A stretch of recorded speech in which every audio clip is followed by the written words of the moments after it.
Monggo Mas Satrio untuk handover ke Mas Satrio. Nanti saya setelah ganti laptop akan bergabung kembali. Pak Reki, terima kasih banyak ya Pak ya sebelumnya. Sami-sami, salam hormat Mbak Titi. Oh iya, sama-sama. Monggo Mas Satrio, silakan Mas. Siap Ibu, terima kasih Ibu Kiki atas pembukaannya. Selamat pagi teman-teman dan juga Pak Reki. Mohon izin saya akan memandu diskusi pada pagi hari ini ya terkait dengan mata kuliah penegakan hukum pemilu. Nah, mungkin kita akan langsung saja ya ke materi intinya yang akan disampaikan oleh Pak Reki terkait dengan penegakan hukum pemilu dan juga pengawasannya.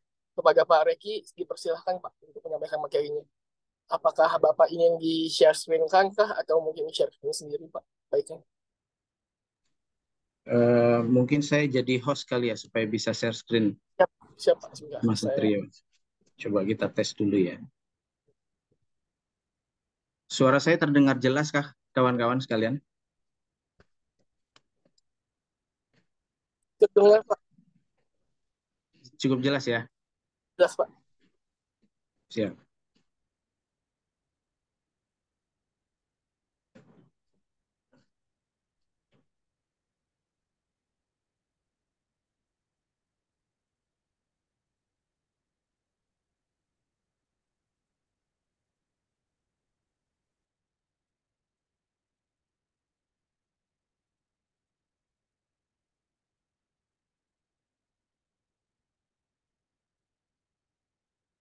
Oh, saya sudah bisa share ya. Baik. Assalamualaikum warahmatullahi wabarakatuh.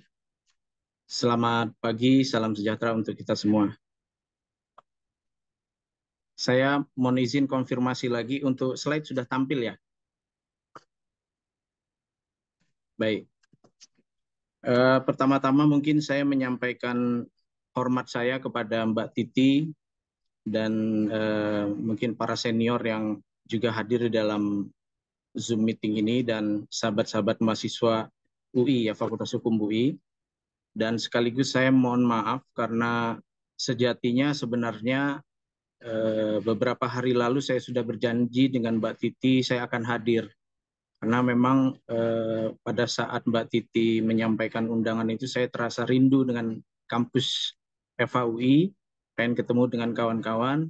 Hanya saja ada satu acara di kantor yang memang sudah berkali-kali reschedule dan acara itu cukup penting karena melibatkan sekretariat berkaitan dengan pengelolaan administrasi. Jadi tugas-tugas pengawasan ini sangat penting sekali juga didukung ya baik secara teknis dan operasional oleh para pejabat baik struktural, fungsional, teman-teman staf di sekretariat baik di Bawaslu Provinsi, DKI Jakarta juga di Bawaslu Kabupaten Kota. Jadi sekali lagi saya mohon maaf belum bisa hadir secara langsung ke kampus FHUI tercinta Nan Jaya. Nah, kawan-kawan, saya juga sekaligus berkenalan. Saya sebelumnya juga di tahun 2002 tadi sudah disampaikan oleh Mbak Titi, masuk FHUI. Saya rantau dari Sumatera Selatan, kawan-kawan sekalian, tepatnya di Kota Palembang. 2002 saya bergabung dengan kampus FHUI, lalu saya lulus di 2007. Nah, untuk program pengkhususan sepertinya di zaman-zaman saya itu masih tren hukum bisnis ya, PK4, PK1, beberapa juga dengan PK3 ya. PK3 itu kalau nggak salah hukum acara. Nah, namun sebelum saya lulus, saya sempat pindah dari hukum tata negara dan administrasi, jadi saya cukup agak mendalami apa namanya berkaitan dengan PK5 kalau saya dulu, hukum tata negara dan hukum administrasi negara, dan pengkhususan skripsi saya berkaitan dengan buruh waktu itu. Nah, untuk pengalaman kerja sebenarnya saya start new career di apa corporate ya, banyak di korporasi. Jadi cukup mendalami hukum perusahaan, jual beli saham dan seterusnya, itu yang menjadi tren mungkin anak-anak FHUI waktu itu. Lalu sempat pada akhirnya setelah beberapa tahun di corporate saya pindah ke kantor hukum juga, karena di awal pada saat saya mau lulus saya sempat berpikir saya sepertinya tidak berkeinginan kalau untuk bekerja di kantor hukum ya, di law firm atau di konsultan, karena saya kira apa jam kerja terus aktivitas-aktivitasnya tidak seperti yang saya inginkan kalau kerja di law firm. Namun akhirnya mau tidak mau, suka tidak suka, di tahun berapa ya, di tahun 2015 itu saya sempat akhirnya mendadar ilmu di kantor hukum, dan dari situ saya mendapatkan pencerahan. Ya, ini tidak bermaksud promosi ya, masing-masing kita bebas untuk memilih. Ternyata kalau kita lulusan hukum berkaitan dengan praktek, sangat penting sekali kalau kita menyempatkan diri di kantor hukum ya, atau konsultan hukum. Karena berkaitan dengan persoalan hukum itu dari A sampai dengan Z, dari persoalan yang ringan sampai dengan persoalan yang sulit, dan bahkan kita banyak membaca peraturan perundang-undangan dari semua lini ya, baik itu bisnis, kemudian juga tergantung klien kita butuhnya apa ya, mau tidak mau kita harus baca. Nah dari situ saya kira saya dapat pendadaran yang cukup cepat ya, dan akhirnya apapun persoalan yang kita hadapi, kita sudah punya mindset di kepala kita, kira-kira kita akan dekati suatu persoalan itu dari sisi mana, dan tentu tidak lepas dari konteks peraturan perundang-undangan. 1-2 tahun saya di kantor hukum, kemudian saya bergabung dengan Bawaslu, bergabung dengan Bapak Rahmat Bagja, Ketua Bawaslu Republik Indonesia. Nah, pada saat itu di 2018, Pak Rahmat Bagja juga terpilih sebagai anggota Bawaslu Republik Indonesia dari periode 2017 sampai dengan 2022. Lalu kemarin di 2022 Pak Rahmat Bagja terpilih lagi menjadi anggota dan sekaligus ketua Bawaslu Republik Indonesia. Dan sebagai informasi, sahabat-sahabat, kawan-kawan sekalian, ini satu hal yang membanggakan karena selama periode Bawaslu Republik Indonesia, satu-satunya orang yang bisa tembus 2 periode itu adalah Bapak Rahmat Bagja, alumnus kita. Jadi saya kira itu menjadi teladan ya, contoh bagi kita bahwa beliau sudah berhasil atau diberikan kepercayaan untuk memimpin lembaga selama 2 periode. Nah, di 2017-2022 saya bergabung dengan beliau sebagai tim asistensi di bawah asuhan tenaga ahli pada divisi penyelesaian sengketa. Lalu di 2022 saya bergabung di Bawaslu Provinsi DKI Jakarta setelah melalui tes tahapan yang cukup panjang. Akhirnya alhamdulillah saya diamanahkan untuk menjadi anggota Bawaslu Provinsi DKI Jakarta periode 2022 sampai dengan 2027. Saya kira itu perkenalan kawan-kawan sekalian. Nah, berkaitan dengan pengawasan pemilu ya, kalau teman-teman sebelumnya, kalau tidak salah di minggu lalu, yang mengisi kuliah itu adalah Bu Betty Epsilon Idrus ya. Beliau adalah anggota KPU Republik Indonesia. Itu jadi ya, kemarin sama beliau ya. Ya. Nah, teman-teman pasti banyak mendengar tugas-tugas daripada KPU, dari KPU RI mungkin sampai dengan level terendah itu ada di PTPS, kita sebut dengan KPPS ya. Jadi pekerjaan yang sepertinya sangat berat karena volume pekerjaannya itu secara mekanikal itu dilakukan oleh KPU. Jadi pekerjaannya itu cukup berat karena banyak, kemudian diikat oleh waktu, juga aturan dan ketentuan, tapi dia secara mekanikal harus berjalan secara struktural juga, baik dari KPU RI sampai dengan nantinya itu di PTPS. Nah, jadi satu hal yang ingin saya sampaikan adalah penyelenggara pemilu berdasarkan Undang-Undang 7 tahun 2017 itu ada 3. Kalau mungkin kawan-kawan di luar sana sering menilai bahwa penyelenggara pemilu itu hanya KPU. Tapi berdasarkan Undang-Undang 7 2017, kawan-kawan bisa mencatat bahwa penyelenggara pemilu itu ada 3 pihak. Yang pertama itu KPU, yang kedua Bawaslu, yang ketiga itu DKPP. DKPP ini adalah Dewan Kehormatan Penyelenggara Pemilu. Satu dewan, satu badan yang mengawasi kerja-kerja daripada penyelenggara KPU maupun Bawaslu. Tidak hanya di level RI, tapi juga sampai dengan level ke bawah. Sampai dengan level ad hoc ya, yang waktu masa kerjanya itu bersifat sementara. Nah, kalau tadi KPU kerjanya bersifat mekanikal, ya, mekanikal dalam arti melaksanakan atau menyelenggarakan tahapan demi tahapan, ya, sampai dengan nanti selesai. SK penentuan siapa yang terpilih, baik itu caleg ataupun capres-cawapres. Kerjanya tersusun, mekanikal, dan padat, terkunci oleh waktu. Karena pemilu ini kan momentum waktunya bukan yang panjang. Ya. Nah, tahapan pemilu itu mulai di Juni 2022. Nah, bahkan kalau di Undang-Undang 7 itu, pelaksanaan pemilu itu mulai dari pra, pelaksanaan, dan pasca. Nah, pra itu mungkin kawan-kawan penyelenggara, baik KPU maupun Bawaslu itu sudah bersiap diri. Mulai dari persiapan membuat aturan, persiapan anggaran, dan seterusnya. Lalu kemudian di Juni 2022, tahapan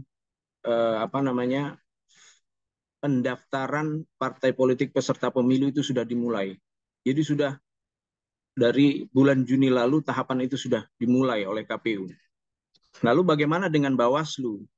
Nah, kalau dari kepanjangan Bawaslu itu kan Badan Pengawas Pemilu. Makanya saya tulis judulnya itu pengawasan pemilu. Namun kalau kita urai lebih dalam, tugas pengawasan ini bukan hanya mengawasi, bukan hanya mencermati, tapi dari pengawasan itu bisa dibedah dari menjadi dua aktivitas ya. Yang pertama itu pencegahan, yang kedua penindakan. Nah, di dalam judul itu saya tulis cegah dan tindak.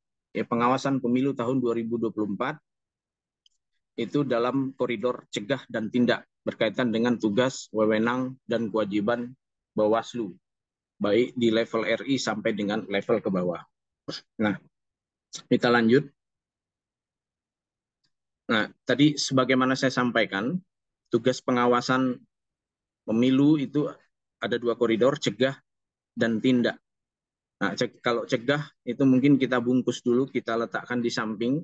Nah, berkaitan dengan tindak ini adalah penegakan hukum, aktivitas penegakan hukum.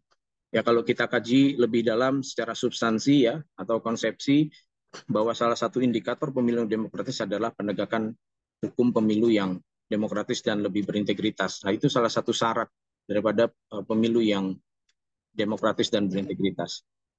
Nah, kita cuplik sedikit dari tugas pengawasan pemilu itu berkaitan dengan penegakan hukum. Dalam pengalaman saya, kita sama-sama yang memiliki latar belakang hukum, yang bisa saya simpulkan ya dari perjalanan karir, baik itu di wilayah hukum privat ataupun khususnya hukum publik ya, baik itu pengalaman saya di lawyering ataupun juga pengalaman di Bawaslu berkaitan dengan penegakan hukum, itu hanya 4 hal ini saja menurut saya yang menjadi pegangan kita secara prinsipil ya, secara basically.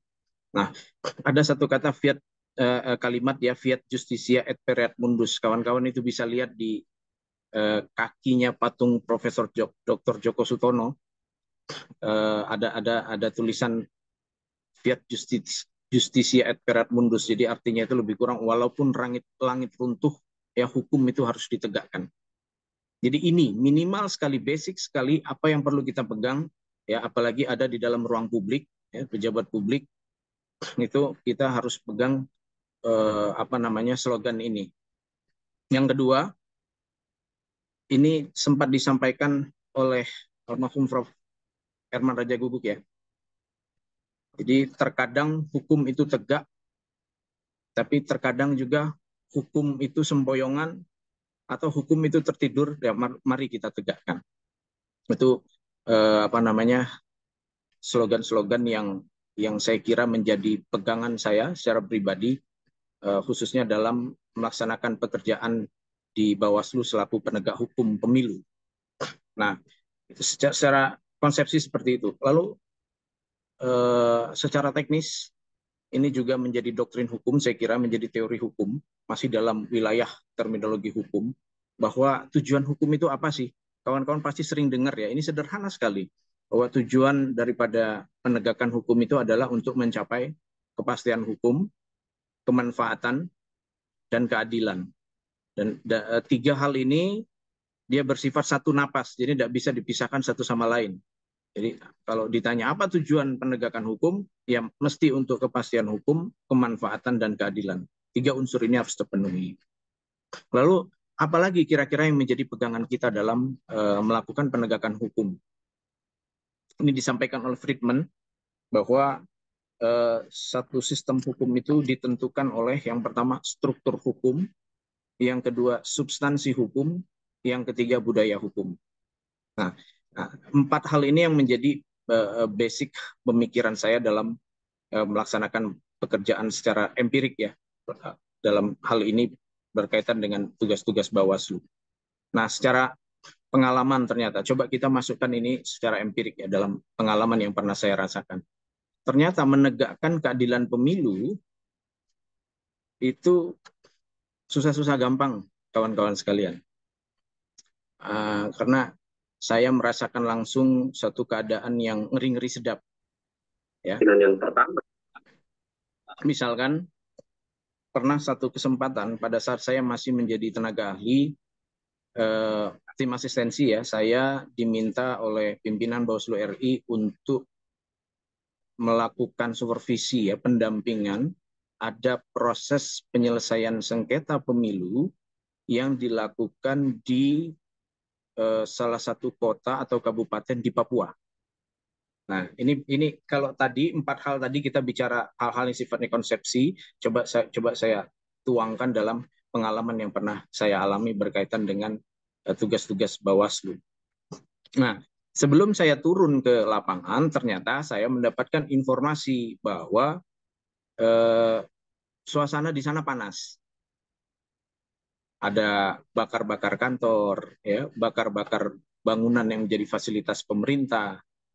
Kemudian aksi massa yang cukup ramai ya, banyak itu sudah memenuhi di kota atau kabupaten di Papua sana. Berarti kan agak ngeri-ngeri sedap itu. Artinya kalau dikira-kira misalkan kami turun pada saat itu dan kondisi massa itu sedang panas, yang menghendaki mereka komplain terhadap salah satu keputusan dari KPU kota kalau tidak salah. Mereka komplain karena keputusan itu memberikan kerugian langsung kepada salah satu bakal calon. Kalau tidak salah itu pemilihan bupati kalau tidak salah.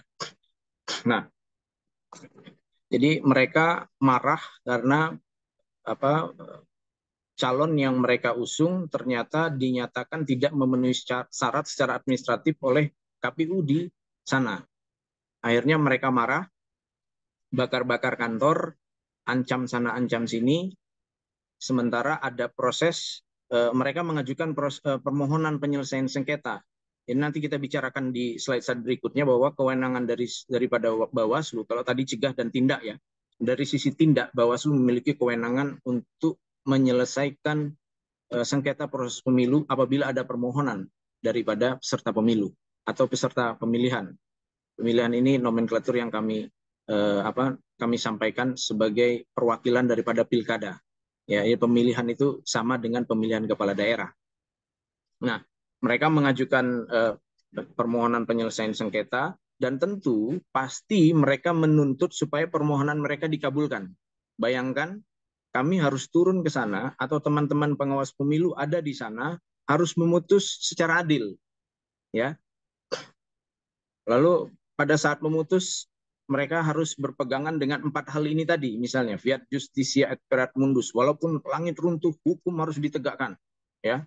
Kemudian terkadang hukum itu tegak, terkadang hukum itu tertidur, mari kita tegakkan. Lalu ada lagi kepastian hukum, kemanfaatan dan keadilan. Itu semua tiba-tiba menjadi agak buram. Kenapa?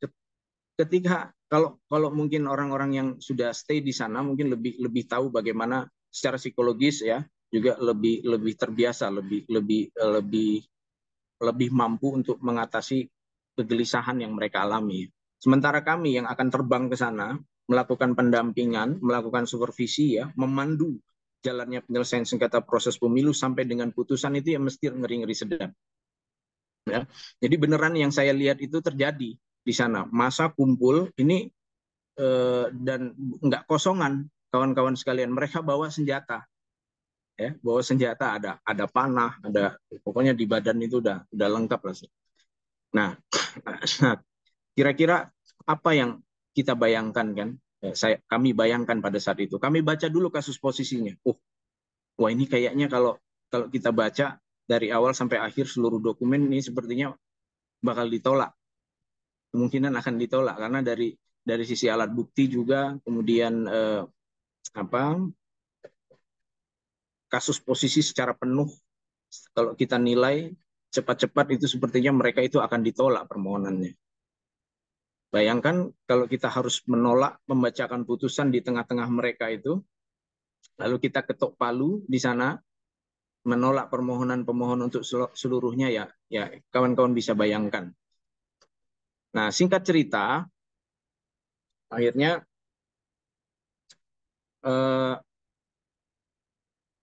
kami datang ke sana memandu jalannya penyelesaian sengketa proses ya. Kemudian ternyata memang kami ditempatkan di satu tempat yang steril, dijaga oleh keamanan. Kemudian begitu juga intel-intel juga bertebaran di sana. Lalu di dalam diskusi-diskusi itu kemudian kita berpikir ini bagaimana ini untuk membuat putusan, apakah kita menerima atau menolak. Akhirnya dengan segala macam pertimbangan bahwa tujuan dari penegakan hukum itu selain kepastian hukum dan keadilan juga kita perlu mempertimbangkan kemanfaatan ya. Akhirnya kami harus memutuskan menerima permohonan dari pemohon, tapi untuk sebagian.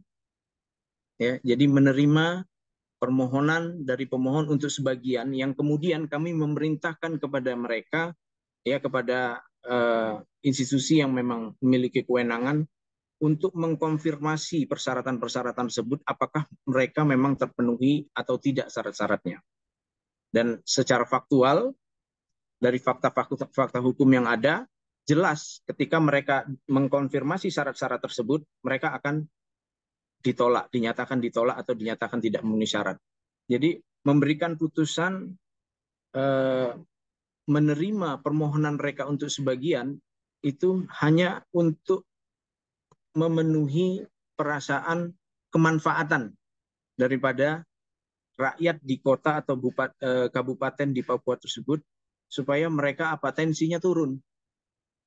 Tensinya turun, kemudian konflik mungkin mereda, mereka tidak butuh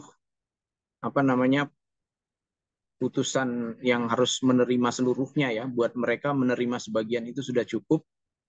Dan hasil akhirnya adalah ketika mereka melakukan konfirmasi lagi di lembaga, kalau tidak salah Kumham waktu itu, dapat dinyatakan bahwa mereka tidak memenuhi syarat. Nah, jadi yang ingin saya sampaikan di sini adalah dalam perjalanan spiritual, itu tanda kutip, melakukan penegakan hukum, terutama di Bawaslu itu bukan perkara mudah. Mungkin juga kawan-kawan atau senior-senior kita yang ada di lembaga yudikatif, di Mahkamah Agung ataupun di Mahkamah Konstitusi, dimanapun itu, termasuk juga lembaga-lembaga yang mungkin kuasa yudisial punya cerita-cerita yang menarik berkaitan dengan penerapan daripada azas-azas atau teori-teori yang tadi saya sampaikan, ya kepastian hukum, pemanfaatan, dan keadilan. Jadi bukan persoalan menulis kata keadilan dan kemanfaatan itu di kertas putih kosong dan sederhana. Ya, tapi banyak sekali faktor-faktor, variabel-variabel yang harus dipertimbangkan. Kadang-kadang kepastian hukum itu harus dinomorduakan untuk kemanfaatan dan keadilan. Karena memang kalau dari sisi konsep, kalau yang dimaksud dengan kepastian hukum ini kan normanya jelas. Sementara prakteknya norma itu seringkali juga tidak jelas. Ya, tidak jelas ini kan banyak terminologinya. Tidak jelas karena dia tidak diatur, tidak jelas atau mungkin bahasa atau frase di dalam peraturan perundang-undangan tersebut samar-samar, tidak bisa diartikan secara tegas, atau dia tidak jelas karena aturan yang di atas dengan aturan yang di bawahnya itu berbeda satu sama lain. Maka kemudian kita bisa menyelesaikan persoalan-persoalan itu dengan teori-teori dan doktrin-doktrin hukum yang ada ya, misalnya lex spesialis, derogat lex generalis, ya kan, aturan hukum yang lebih tinggi bisa mengabaikan aturan yang rendah, kemudian juga ditambah dengan alasan-alasan yang sifatnya filosofis dan sosiologis. Jadi halaman pertama ini saya kira sebenarnya hasil renungan perjalanan kami dalam menjalankan tugas berkaitan dengan penegakan hukum ya. Nah, kita lanjutkan kawan-kawan sekalian. Tadi saya sudah sampaikan bahwa berdasarkan Undang-Undang 7 tahun 2017, penyelenggara pemilu itu ada 3, KPU, Bawaslu, dan DKPP. Kalau DKPP dia sifatnya satu saja, ada di pusat secara nasional. Tapi kalau KPU itu dia berjenjang sampai dengan di PTPS nanti ada yang namanya kelompok penyelenggara pemungutan suara ya, KPPS. Nah, begitu juga dengan Bawaslu, dia juga bersifat vertikal, dari yang sifatnya RI, nasional, provinsi, kabupaten kota, sampai dengan ke bawah ada namanya PTPS, pengawas TPS. Nah, Undang-Undang 7 2017 ini sudah kita gunakan di 2 rezim pemilu, ya. 2 penyelenggaraan pemilu. Pemilu di 2019 lalu masih menggunakan Undang-Undang 7, dan di pemilu nanti 2024, ya, walaupun tahapan sudah berjalan, kita masih menggunakan Undang-Undang 7 2017. Walaupun memang di penyelenggaraan tahapan pemilu hari ini undang-undangnya tetap, tapi dinamika produk hukum yang muncul baik itu judicial review ya, kemudian peraturan badan atau peraturan komisi yang banyak lahir atau hasil rapat dengar pendapat ya antara penyelenggara pemilu, Kemendagri, dan DPR Komisi 2, itu juga banyak lahir produk-produk hukum atau kebijakan yang berkaitan dengan penyelenggaraan pemilu yang hari ini sedang berjalan atau akan kita laksanakan nanti di Februari 2024. Nah, selanjutnya tadi saya sampaikan bahwa di awal tugas KPU itu sifatnya mekanikal ya. Apa maksudnya mekanikal? Mereka melaksanakan tahapan demi tahapan dalam penyelenggaraan pemilu. Jadi ada kalau kita lihat di list tugas KPU itu mulai dari pendaftaran, verifikasi, dan penetapan partai politik peserta pemilu, ya, lalu pemutakhiran data pemilih, pencalonan anggota legislatif, serta paslon presiden dan wapres. Ya. Nah, kita sudah sampai di angka 3, kawan-kawan sekalian. Sebentar lagi di tanggal 28 November kita akan masuk ke masa kampanye. Nah, untuk poin 1, partai politik peserta pemilu itu juga harus melalui suatu proses administrasi di KPU. Kalau hanya disebut dengan partai politik saja itu sederhana. Jadi cukup mengajukan persyaratan-persyaratan itu kepada Kemenkumham, ya. Kemudian akan diverifikasi oleh Kumham, dapat status badan hukum dan diberikan titel partai politik. Tapi untuk mendapatkan predikat partai politik peserta pemilu harus dilakukan verifikasi terlebih dahulu, baik itu administrasi ataupun faktual oleh KPU, KPU RI, KPU provinsi, dan KPU kabupaten kota. Nah, kecuali untuk partai-partai politik yang di penyelenggaraan pemilu yang lalu sudah memenuhi ambang batas, mereka tidak perlu lagi diverifikasi dan ditetapkan menjadi partai politik peserta pemilu. Jadi secara otomatis mereka dianggap sudah sebagai partai politik peserta pemilu. Sementara partai-partai yang lain harus melalui verifikasi administrasi. Mereka harus dicek dulu dokumen-dokumen keabsahan partai politik, kemudian siapa pengurusnya, siapa anggota-anggotanya, di mana kantor sekretariatnya, ya. Ada dokumen-dokumen administrasi, dokumen-dokumen yang menjadi alas haknya itu difermin dulu oleh KPU.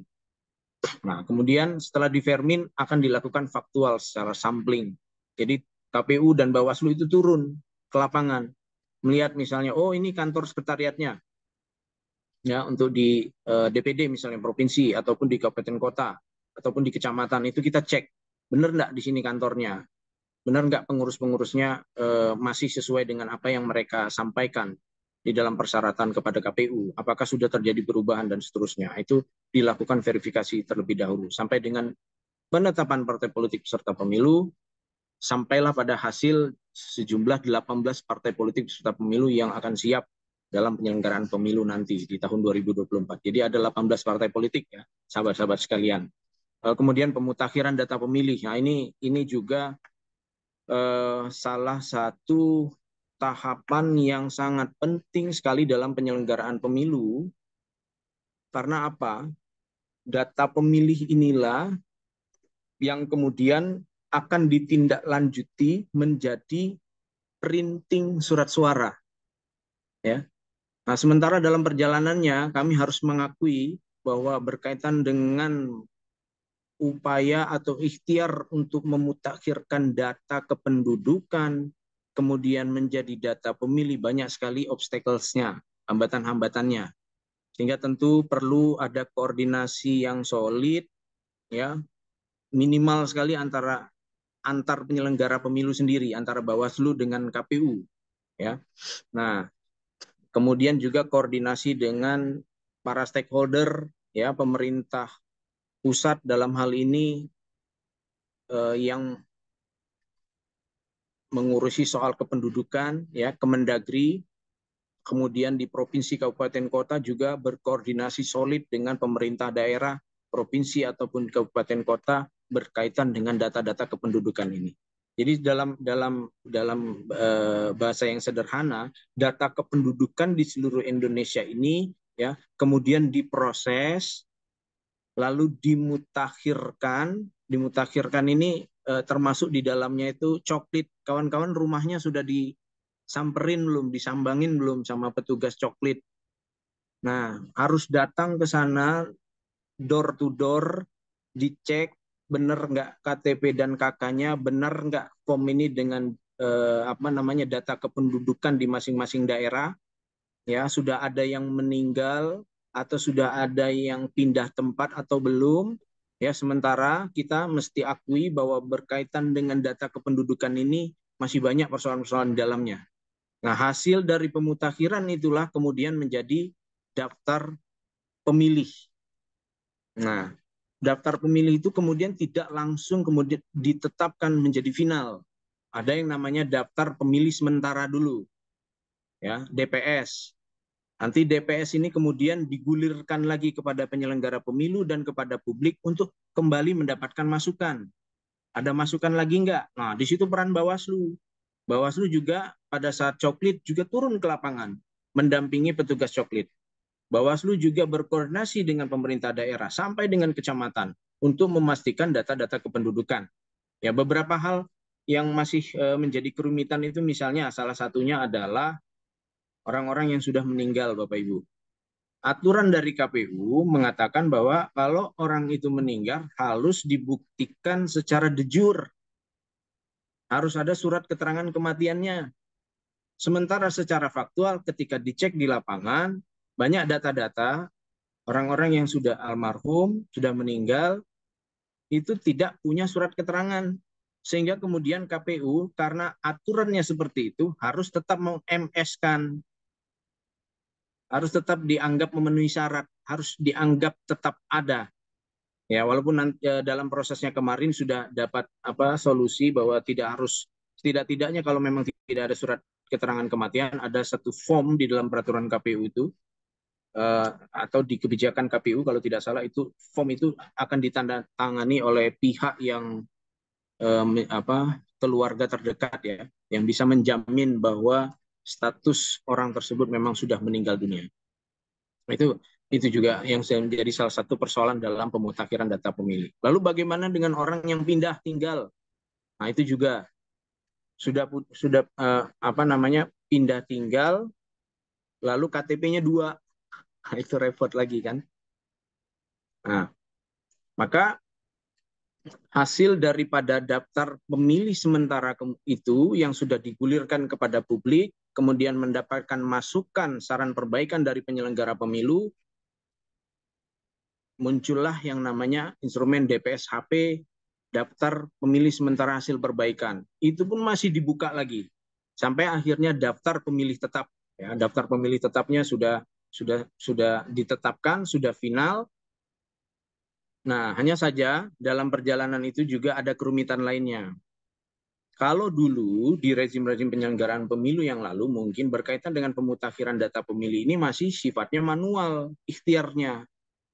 Ya, harus cek KTP, KK, akta lahir, itu manual. Jadi cerita kawan-kawan penyelenggara yang sudah veteran yang lalu saya sering kali ajak ngobrol, ya di kantor-kantor KPU itu numpuk kertas. Bayangkan kawan-kawan, apakah kita bisa memastikan performa kita full 24 jam terhadap dokumen-dokumen yang sifatnya fisik itu? Ya, bisa jadi jam 8, jam 9 pagi karena habis ngopi itu masih terang mata itu kan, melihat dokumen-dokumen kertas itu secara manual. Nah, enggak tahu kalau misalnya jam 11 malam, jam 12 malam, atau jam 2 pagi, itu udah mulai layu sedikit kan, sudah bayang-bayang kan. Belum lagi mungkin bosan lihat kertas itu lalu tidak konsisten ya. Bisa jadi terbuka peluang ada kesalahan di situ. Namun hari ini, di penyelenggaraan pemilu hari ini khususnya, kita semua bersepakat, kita semua paham bahwa untuk menyederhanakan dan mengefisiensikan tugas-tugas tersebut, KPU dalam hal ini dalam melaksanakan tugas pemutakhiran salah satunya menggunakan satu sistem informasi yang menggunakan teknologi informasi yang kita sebut dengan sistem informasi pencalonan. Jadi ada sistemnya di situ. Nah, hanya saja yang terjadi di lapangan adalah data-data yang diekspor ya ke data-data kependudukan yang diekspor kemudian diterima oleh KPU, itu KPU tidak mau kemudian membuka kepada pihak lain data-data kependudukannya ya, nomor induk kependudukan, kemudian tanggal lahir, tempat tinggal, RT RW, itu tidak mau dibuka secara luas dan terbuka kepada pihak lain, dalam hal ini Bawaslu. Ya, karena mereka punya pandangan ini adalah data-data pribadi, data-data kependudukan yang masuk dalam wilayah data-data pribadi, data-data yang harus dirahasiakan, tidak boleh sembarang dibuka kepada publik. Nah, itu yang menjadi persoalan dalam proses perjalanan pemutakhiran data pemilih yang lalu. Ya, kami tentu kesulitan dong. Yang harusnya kami juga bisa melakukan pengawasan di dalam silon, ternyata data-data silon itu secara detail itu tidak bisa kami akses. Ya, jadi di dalam data silon itu kita juga bisa lihat uploadan KTP, ya surat-surat apa gitu yang berkaitan dengan pemutakhiran data. Dan ternyata kami dibatasi untuk bisa melihat itu.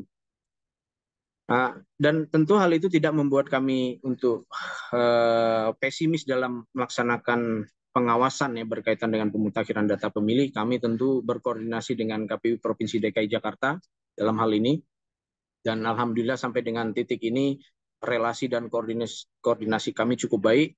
Dan walaupun mereka juga mendapat perintah dan arahan dari KPU RI, mereka tidak bisa membagi data yang ada di dalam silon itu secara detail, tapi mereka memberikan bantuan kepada kami, kira-kira ada upaya-upaya lain supaya aktivitas pengawasan itu dapat dilaksanakan dengan maksimal.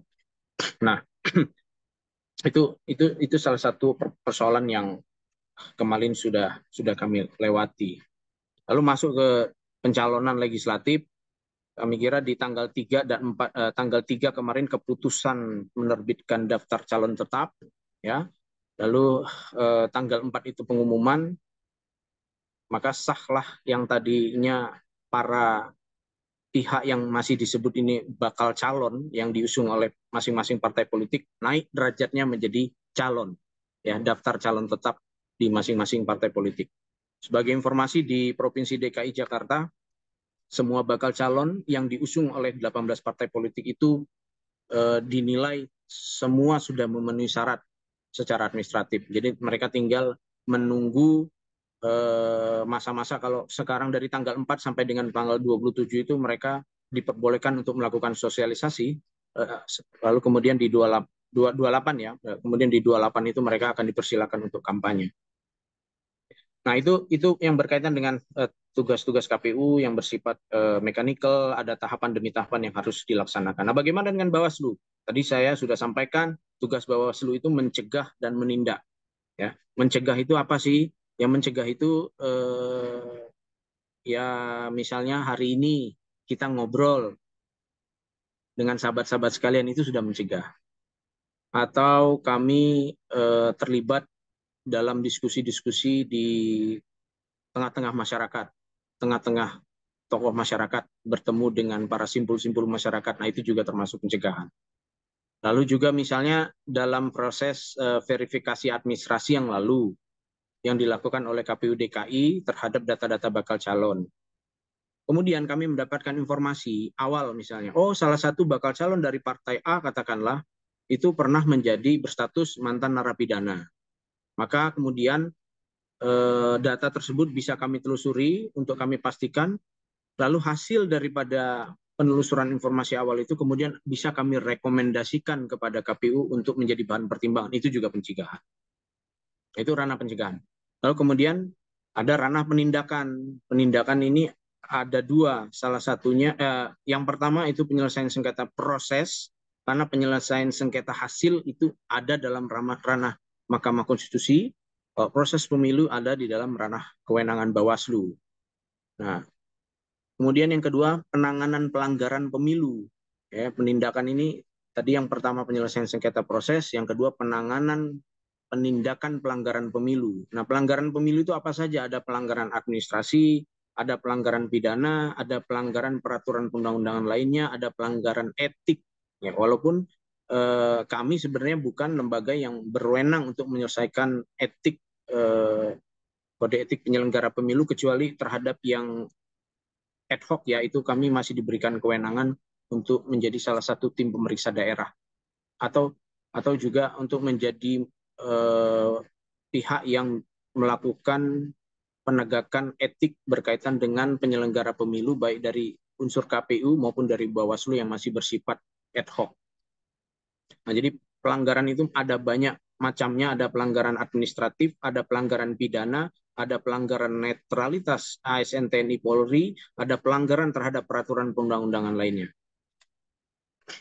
Nah, berikut ini mungkin kawan-kawan bisa sambil baca-baca ya berikutnya, bahwa dalam sejarah pelaksanaan pemilu dari tahun 55 sampai dengan terakhir 2019, khususnya di tahun 55 sampai dengan 77 itu belum ada yang namanya Bawaslu atau Panwaslu atau pengawas pemilu, itu belum ada ya. Walaupun memang sempat tersampaikan oleh Bapak Presiden kita Pak Soekarno di tahun 49, itu sempat viral ya. Kita menangkap bahwa sepertinya beliau di tahun 49 pada saat masa pengasingan di Muntok itu sempat menyampaikan bahwa untuk penyelenggaraan pemilu berkaitan dengan proses pemilu yang ada di Bangka itu supaya berjalan dengan baik dan sebagaimana mestinya ya, perlulah ada satu penyelenggara yang menyelenggarakan dan mengawasi. Itu sempat disampaikan oleh beliau. Tapi secara empirik bahwa sampai dengan 77 itu pengawasan pemilu itu hanya dilakukan oleh pemilih sendiri, oleh peserta dan pemantau. Jadi belum ada satu organ atau satu lembaga yang secara khusus melakukan pengawasan pemilu. Di tahun 82 ya, di rezim Orde Baru itu lahirlah pengawas pemilu itu dengan sebutan Panwaslak Pemilu, Panitia Pengawas Pelaksanaan Pemilihan Umum. Itu dalam catatan yang saya sampaikan beberapa kekurangan yang masih lemah daripada Panwaslak Pemilu itu. Misalnya, masa Panwaslak Pemilu bertanggung jawab kepada Ketua Panitia Pemilihan. Panitia Pemilihan ini KPU ya. Masa pengawas pemilu bertanggung jawab kepada pengawas pemilu, berarti tidak mandiri dong. Berarti kewenangan yang mereka miliki juga tidak kuat dong untuk menegakkan keadilan pemilu. Yang kedua, ruang lingkup fungsi pengawasannya masih tidak jelas, tugas dan wewenangnya tidak rinci. Lalu unsur-unsur yang ada di Panwaslu Pemilu itu dari unsur kejaksaan, Depdagri, ABRI, dan Parpol. Jadi masih kita anggap lemah dari sisi representasi dan kemandiriannya dan netralitasnya. Lalu di tahun 99 pasca reformasi mulai muncul sebutan panitia pengawas pemilihan umum. Jadi satu institusi yang melakukan pengawasan pemilihan umum tapi masih disebut panitia. Artinya belum permanen. Jadi pada saat pemilu itu ada, baru panitia itu dibentuk. Ya, masih ada kelemahannya ya, hubungannya masih bersifat koordinatif antara pengawas pemilu nasional ke provinsi dan kabupaten kota, itu masih koordinatif saja, tidak bersifat komando. Ya, kemudian unsurnya masih dari hakim, perguruan tinggi dan masyarakat, hanya menangani pelanggaran administratif saja, kemudian hanya disebut sebagai penyampai peringatan tertulis, rekomendasi, dan meneruskan temuan kepada penegak hukum. Singkat ceritanya di tahun 2000 ya 2009 akhirnya pengawas pemilu Republik Indonesia itu didesain secara permanen ya, dengan sebutan Badan Pengawas Pemilihan Umum. Kemudian juga ada kewenangan untuk merekrut, ada judicial review ya di tahun 2007 kalau tidak salah. Kemudian melaksanakan pengawasan tahapan demi tahapan, menerima pengaduan dan seterusnya. Sampai dengan di 2014 yang permanen itu tidak hanya Bawaslu RI tapi juga di Bawaslu Provinsi. Jadi kalau yang di 2009 itu hanya RI, 2014 itu yang permanen 5 tahunan itu RI dan provinsi. Lalu di 2019 berdasarkan Undang-Undang 7 2017 yang sampai dengan hari ini masih kita gunakan, tidak hanya RI tapi juga provinsi dan kabupaten kota bersifat permanen. Lalu kemudian dari sisi struktural yang sudah diperkuat dan diperluas, dari sisi fungsional juga lebih diperkuat, yaitu dengan memiliki kewenangan pencegahan dan kewenangan menindak. Dalam hal ini penanganan pelanggaran administrasi, penanganan pelanggaran pidana sebagian karena harus berkoordinasi dengan sentra gakumdu, kepolisian dan kejaksaan, ya juga termasuk misalnya berkaitan dengan netralitas ASN ataupun peraturan perundang-undangan lainnya, kami menjadi pintu gerbang ketika persoalan-persoalan itu masuk, lalu kemudian bisa kami teruskan ke masing-masing institusi yang berwenang. Selanjutnya, ini komposisi ya, ini seringkali saya sampaikan bahwa tugas Bawaslu atau tugas pengawasan pemilu itu sangat lemah sekali kalau hanya bisa dilaksanakan oleh Bawaslu. Kenapa?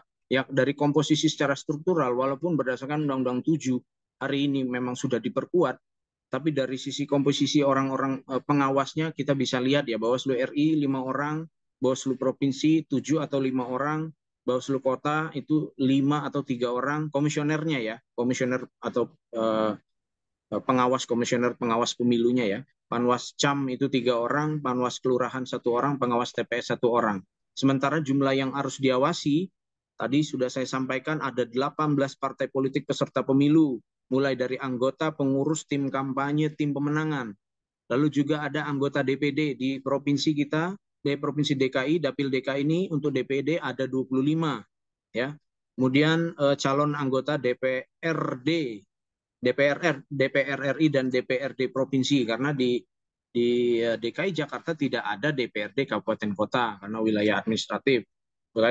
Kemudian juga calon presiden, wakil presiden, tim kampanye, tim pemenangan, simpatisan, penyelenggara pemilu, ASN, TNI, Polri. Nah, objek-objek inilah yang mesti diawasi. Juga peserta pemilu, relawan, dan seterusnya. Sementara komposisi pimpinan atau komisioner pengawas pemilu itu hanya, ya itu yang saya sampaikan di slide, itu rasa-rasanya kalau kita hitung secara rasio, itu masih tidak sebanding berkaitan dengan volume pekerjaan atau substansi pekerjaan yang harus kita targetkan. Oleh karena itu, di sisi pencegahan kami banyak berkoordinasi, merajut relasi dengan banyak pihak, dengan kepolisian, dengan TNI, dengan pemerintahan daerah dan Kesbangpol, dengan tokoh masyarakat terutama. Karena pemilu ini kan urusan objek, fokusnya itu ada di masyarakat. Yang penting itu ada di masyarakat. Masyarakat ini yang memilih. Masyarakat ini yang menjadi konstituen. Sebagian daripada masyarakat itu juga masuk dalam relawan. Ya, kemudian sebagian itu menjadi tim kampanye, sebagian menjadi pelaksana kampanye yang terlibat dalam politik praktis. Jadi semacam kolam besar itu sebenarnya yang menjadi fokus perhatian kita adalah masyarakat, ya, rakyat Indonesia di masing-masing tempat. Oleh karena itu yang menjadi salah satu strategi penting berkaitan dengan interaksi sosial yang terjadi, kami perlu mendekati tokoh-tokoh masyarakat, simpul-simpul masyarakat yang suatu waktu kami bisa selesaikan persoalan-persoalan itu dengan bantuan mereka. Nah, itu dari komposisi ya. Selanjutnya, ini dari cerita tentang pencegahan ya. Ini pasal 94 kalau tidak salah, itu untuk Bawaslu RI. Di pasal 98 itu untuk provinsi dan seterusnya, kawan-kawan bisa baca di Undang-Undang 7. Apa sih pencegahan ya, itu secara normatif melakukan identifikasi, pemetaan potensi pelanggaran, koordinasi, supervisi, bimbingan, memantau, evaluasi penyelenggaraan, koordinasi dengan instansi pemerintah dan Pemda, meningkatkan partisipasi masyarakat dalam pengawasan. Ini itu penting ya, meningkatkan partisipasi masyarakat tidak hanya untuk ikut nyoblos nanti di tanggal 14 Februari, tapi juga meningkatkan partisipasi masyarakat untuk berani mengadu kalau ada dugaan pelanggaran pemilu. Itu soal lain. Dan harus dibangkitkan juga kepada masyarakat supaya berani untuk mengawasi, mencermati, dan mengadu kepada pengawas pemilu kalau ada dugaan pelanggaran. Nah, ini segmen kelompok-kelompok di dalam masyarakat yang perlu kami dekati ya, karena kelompok-kelompok strategis ya, organisasi kemasyarakatan, keagamaan, kaum muda dan milenial. Nah, ini menjadi perhatian ya, kaum muda dan milenial ini berdasarkan data daftar pemilih tetap kita sampai dengan 60% itu diidentifikasi adalah kaum milenial dan zilenial sampai dengan 40 tahun itu, 17 sampai 24 atau 24 sampai dengan 40 tahun. Itu mencapai pada porsi 60%. Di daftar pemilih kita itu adalah kaum muda dan milenial. Kemudian ada lembaga pendidikan, media dan komunitas digital, organisasi kemudaan, profesi dan sebagainya. Sebagaimana tadi saya sudah sampaikan bahwa kami perlu masuk ke tengah-tengah masyarakat, mendapatkan simpul-simpul tokoh-tokoh agama, anak-anak muda yang bisa kami ikat, kami rajut untuk membantu tugas-tugas pengawasan kami. Nah, berikutnya kita masuk ke wilayah penindakan. Sengketa proses pemilu. Ada dua tadi ya, penanganan pelanggaran dan sengketa proses pemilu berkaitan dengan wewenang untuk menindak. Sekarang pertama, sengketa proses pemilu. Ini barang seperti apa sih? Sengketa prosesnya seperti apa sih? Dia sifatnya seperti pengadilan perdata dari sisi penerimaan permohonan. Karena sengketa proses pemilu di 466 Undang-Undang 7 2017 dia bersifat pasif ketika ada permohonan. Jadi kami tidak bisa yang, itu lihat ada pelanggaran kami selesaikan sengketa proses, itu barang yang berbeda. Jadi sengketa proses itu dalam menyelesaikan proses mediasi dan adjudikasi itu kami bersifat pasif kalau ada permohonan. Bagaimana hal itu bisa terjadi? Ketika ada keputusan dari KPU atau KPUD ataupun berita acara yang diterbitkan oleh KPU ataupun KPUD yang hasil dari keputusan atau berita acara itu ternyata menimbulkan kerugian langsung kepada peserta pemilu. Dalam bahasa yang sederhana begini, misalnya kemarin di tanggal 4 ada keputusan DCT di Provinsi DKI Jakarta. Ternyata Partai A, katakanlah ini sebagai contoh, dari caleg-caleg yang mereka usung, yang mereka propose kepada KPUD, ternyata ada yang tidak memenuhi syarat. Apa yang menyebabkan tidak memenuhi syarat? Misalnya ijazahnya kurang legalisir. Ya, itu sangat sederhana misalnya. Atau status pekerjaan yang harus mundur. Ternyata permohonan untuk mengundurkan dirinya belum ada. Ya di TMS kan. Dari surat keputusan itu, mereka bisa bawa ke Bawaslu Provinsi DKI Jakarta untuk memohon penyelesaian sengketa proses. Secara teknis, ada di Perbawaslu 9 tahun 2022. Umur objek sengketa itu hanya 3 hari sejak ditetapkan. Jadi sejak ditetapkan keputusan atau BA, umurnya hanya 3 hari kerja. Lewat dari 3 hari kerja expired. Yaitu suka tidak suka, mau tidak mau itu sudah diatur di Undang-Undang 7 2017. Ya, kenapa 3 hari kerja? Analisanya mungkin panjang. Karena mungkin pemilu ini singkat, ya tidak mungkin kayak di pengadilan lain misalnya bisa sampai 30 hari, atau mungkin bisa sampai 60 hari, atau hitungan bulan masih belum dianggap belum expired. Tapi karena momentum pemilu itu cepat, maka umurnya hanya 3 hari kerja. Keputusan dan BA itu dibawa ke Bawaslu sesuai tingkatannya. Dalam hal ini misalnya Bawaslu DKI. Ada beberapa dokumen yang harus diselesaikan, misalnya dipenuhi ya, permohonan, data identitas, alat bukti, daftar alat bukti, surat kuasa khusus misalnya dibantu oleh advokat. Nah, penyelesaian sengketa proses pemilu di Bawaslu bersifat final. Mungkin kawan-kawan sekalian sering mendengar ya di kuliah-kuliah pemilu bahwa penyelesaian sengketa proses pemilu di Bawaslu itu bersifat final kecuali terhadap 3 hal ya, untuk verifikasi partai politik, penetapan DCT dan penetapan paslon presiden dan wakil presiden, dia tidak bersifat final. Ya, finalnya ada di TUN. Ya, di luar ini semua finalnya ada di Bawaslu. Ya. Kemudian ini alurnya. Nah, penyelesaian sengketa proses sendiri ternyata punya dua terminologi, punya dua wajah lagi.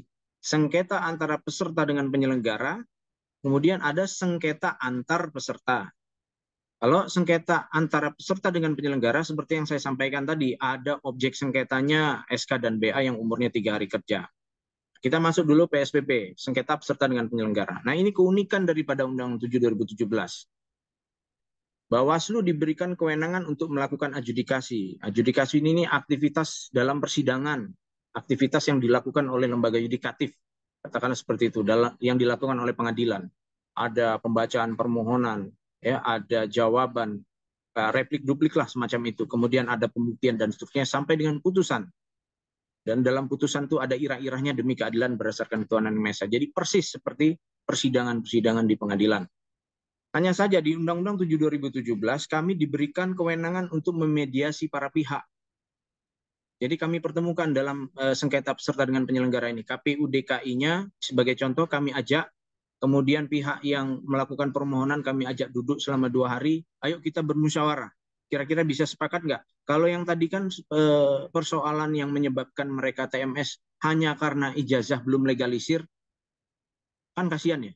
Ya, ini analisa sederhana saja, walaupun memang kok soal legalisir belum selesai padahal waktunya cukup panjang, atau status pekerjaan yang harus mundur, dokumen-dokumen yang sederhana lah belum bisa dipenuhi, ternyata mereka TMS gara-gara dokumen-dokumen sederhana itu.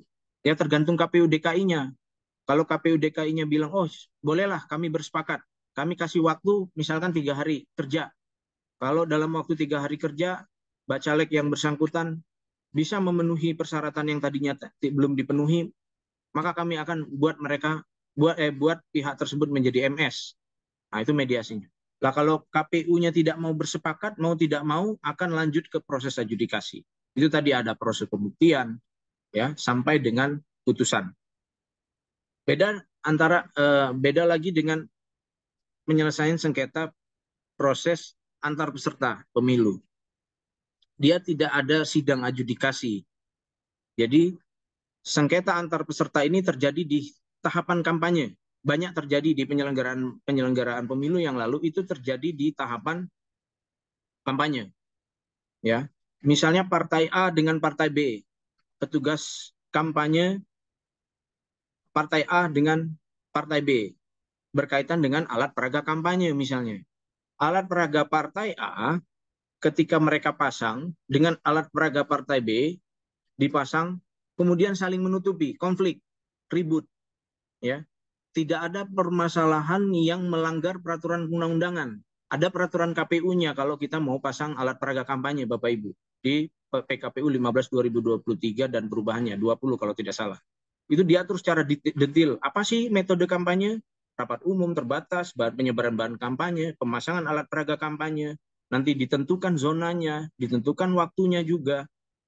Semua pihak sudah melaksanakan sesuai dengan aturan main. Tapi ternyata alat peraga yang dipasang itu saling menutupi, tidak puas para pihak ini. Nah, bisa mengajukan permohonan sengketa antar proses pemilu kepada paling tidak bisa di Panwascam, bisa diselesaikan oleh Panwascam karena mendapatkan mandat dari Bawaslu Kabupaten Kota. Nah, inilah yang sebenarnya musyawarah yang sesungguhnya. Ya, kalau mediasi tadi itu persoalan mediasi dalam ranah hukum publik. Kita ketahui bahwa terminologi mediasi itu selama ini ada dalam wilayah hukum privat dan sepertinya lebih landai untuk menyelesaikannya karena pertemuan kepentingan antara privat yang satu dengan privat yang lain. Bagaimana dengan publik? Nah, ini keunikan daripada sengketa proses pemilu di Bawaslu. Mediasi tapi juga dinaungi oleh aturan hukum, mediasi dalam ranah hukum publik.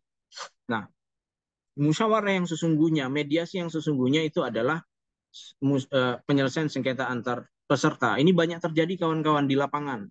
Jadi saya sangat apresiasi, saya sangat memuji barisan pengawas pemilu yang ada di lapangan, yang ada di kecamatan. Kenapa? Karena mereka bertemu dengan gelombang bertemu dengan massa in time, bertemu dengan persoalan-persoalan yang saya kira berat ya secara empirik terjadi di lapangan. Ya, mereka ketemu dengan ormas ya yang mungkin tensinya sudah tinggi, sudah marah. Bahkan pernah di Jakarta itu di perhelatan Pilkada kalau tidak salah, kawan-kawan mungkin tahu, di tahun 2017 itu persoalan-persoalan di masa kampanye itu cukup berat, melibatkan banyak massa. Sampai ratusan orang itu datang ke kantor Panwascam, ke kantor kabupaten kota, yang kalau kita salah mengambil kebijakan, salah merespon, itu bisa jadi konflik massa.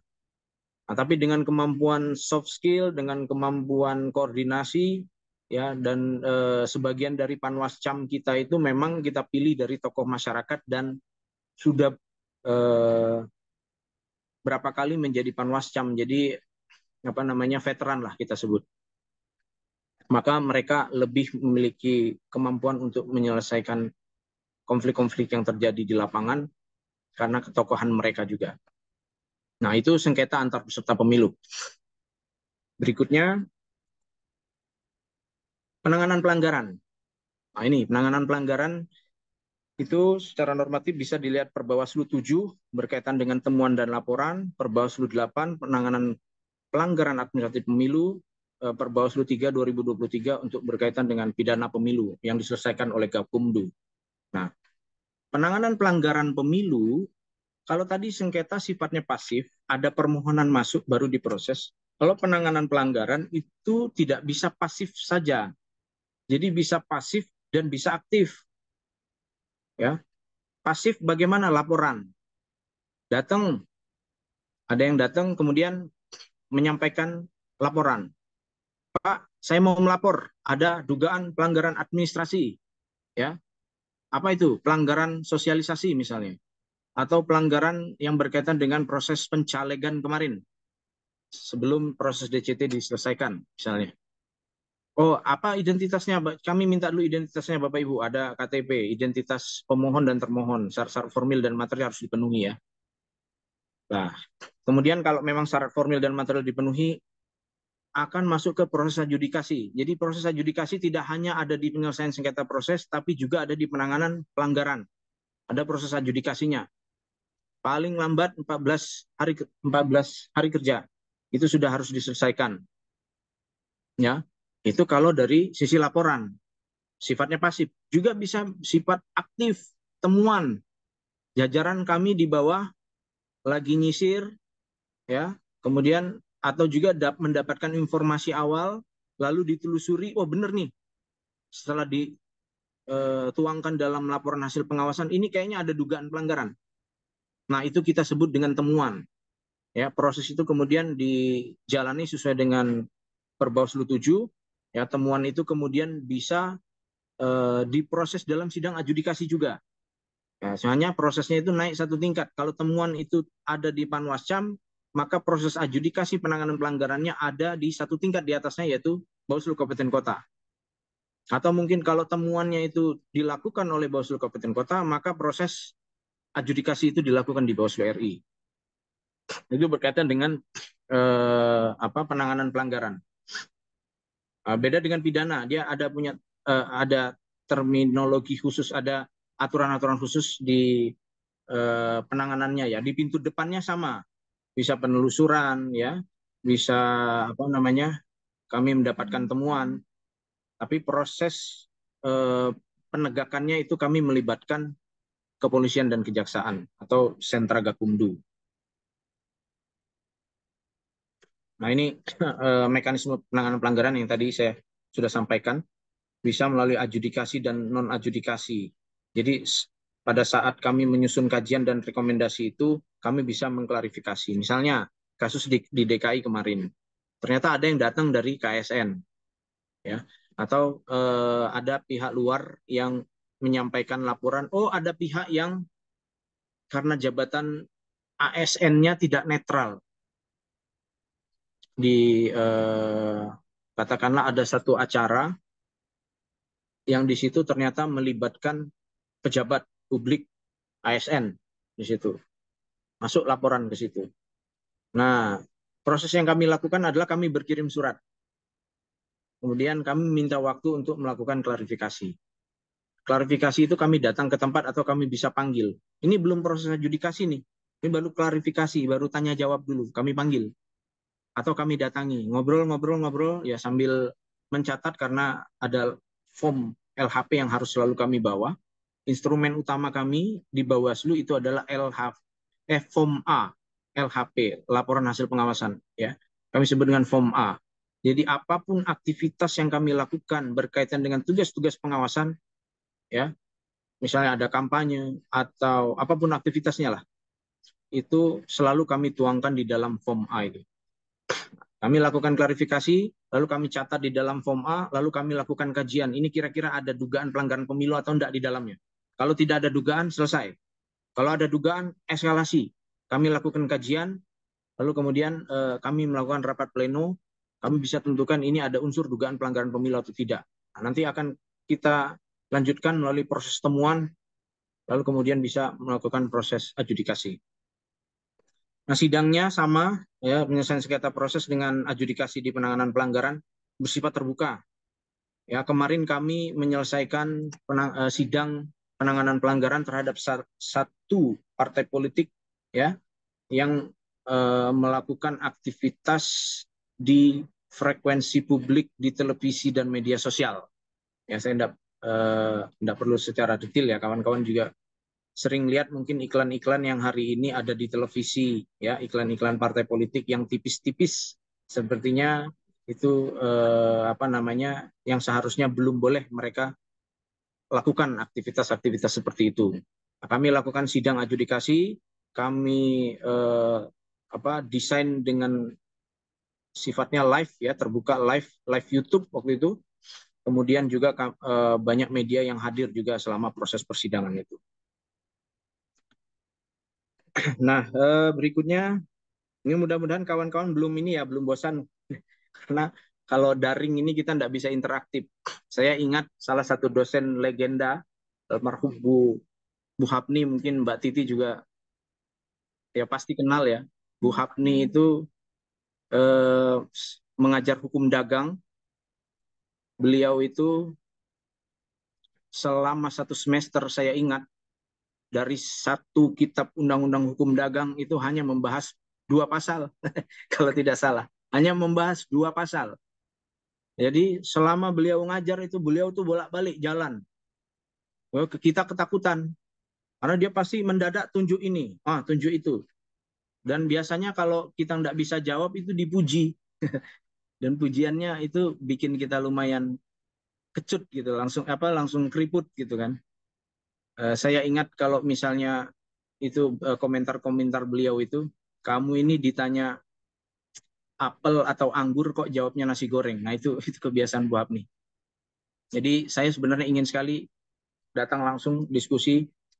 Diskusi-diskusi ini akan lebih efektif kalau kita langsung interaktif, ngobrol langsung. Bang, saya mau izin nanya Bang, saya kira itu lebih efektif. Sekali lagi tapi saya mohon maaf. Kita lanjutkan ya. Ini tadi alur penanganan tindak pidana pemilu. Saya sudah sempat sampaikan. Nanti kawan-kawan mungkin bisa baca di Perbawaslu 23 kalau tidak salah tadi berkaitan dengan Sentra Gakumdu. Yang jelas dalam penegakan hukum pidana pemilu ini melibatkan kepolisian dan kejaksaan. Waktunya juga cukup singkat kalau tidak salah 49 ya, 7 hari di Bawaslu, 14 di kepolisian, 5 hari di kejaksaan dan kemudian persidangan. Total itu ada 49 hari.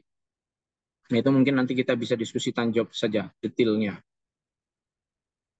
Lalu persoalan-persoalan apa yang sering terjadi dalam pemilu, kawan-kawan? Ya, ini KPU melakukan verifikasi syarat pencalonan dan calon tidak sesuai dengan prosedur, melakukan kesalahan dalam penginputan hasil perolehan suara. Kemudian dukungan palsu Bapaslon perseorangan, ya. Kemudian pemasangan APK tidak sesuai ketentuan, fasilitas dan anggaran pemerintah untuk kampanye, dokumen atau keterangan palsu syarat pencalonan dan calon, lalu kampanye di tempat ibadah atau tempat pendidikan, mencoblos lebih dari sekali, ASN melakukan perbuatan yang menguntungkan kandidat, ya, tidak netral.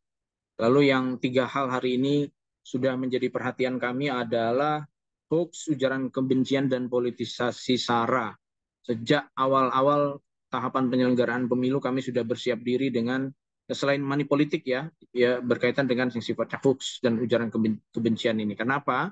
Ujaran kebencian dan hoax ini bisa masuk ke media-media sosial itu yang sangat berbahaya karena cepat sekali menyebar dan bisa sangat provokatif.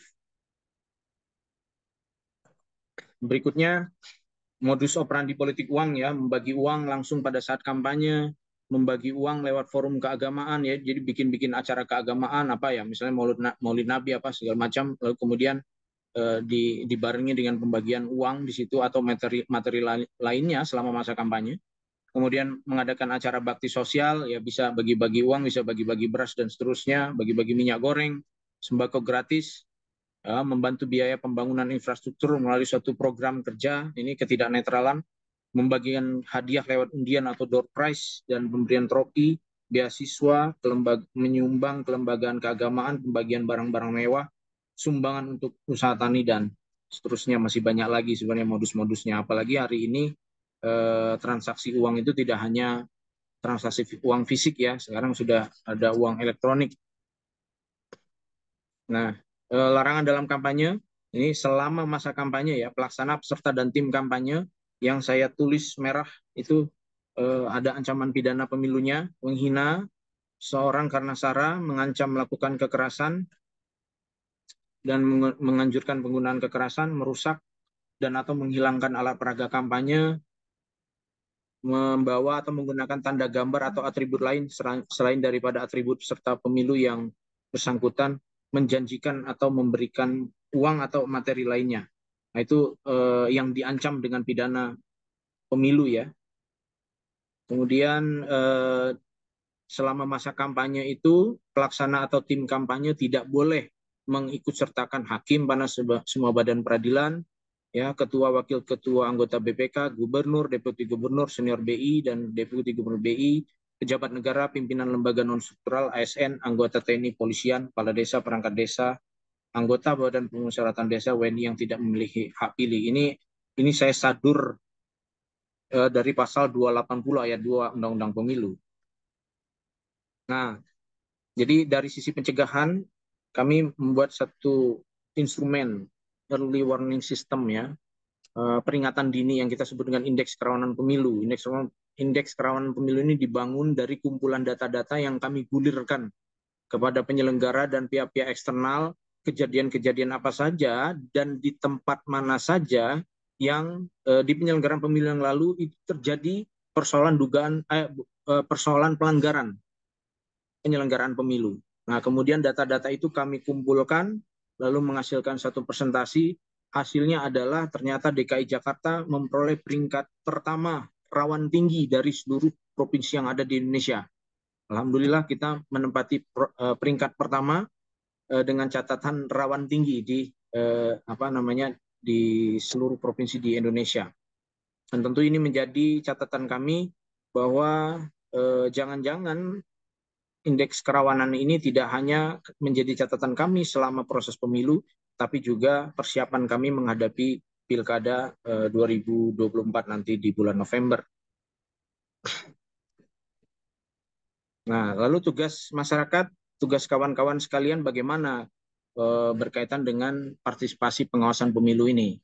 Misalnya mencegah pelanggaran, memberikan informasi awal, mengawasi, memantau, dan melaporkan. Sederhananya begini Bapak Ibu, kalau Bapak Ibu mendapatkan informasi, ya, syukur-syukur kalau Bapak Ibu bisa langsung memfoto. Walaupun banyak pihak yang mengatakan berdasarkan Undang-Undang ITE ini kan tidak boleh memfoto atau memvideokan. Tapi kalau menurut kami, penegakan hukum pemilu itu harus disertai dengan alat bukti.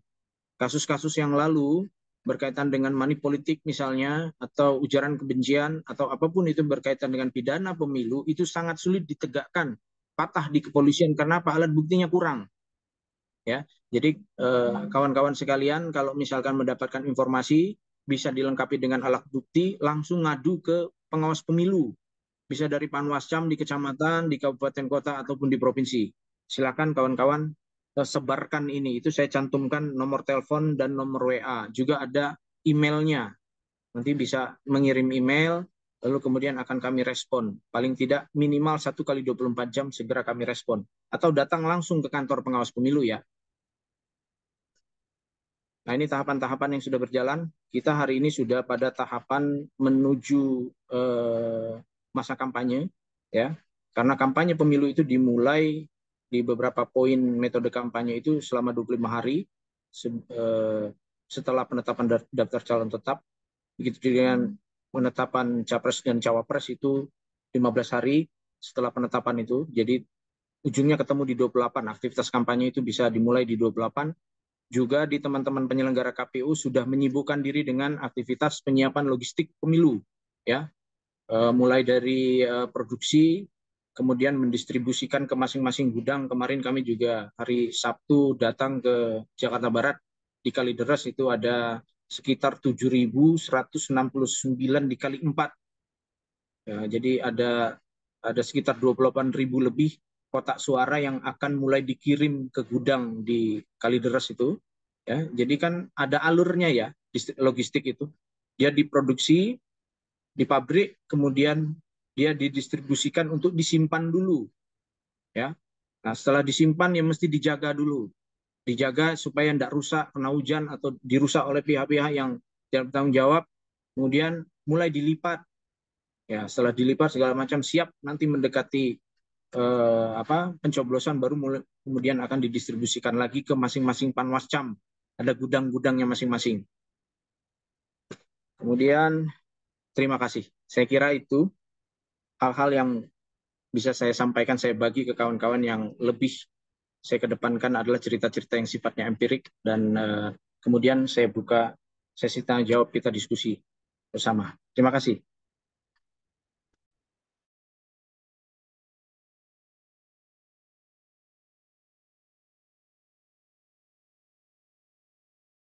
Saya kembalikan ke Mas Satrio.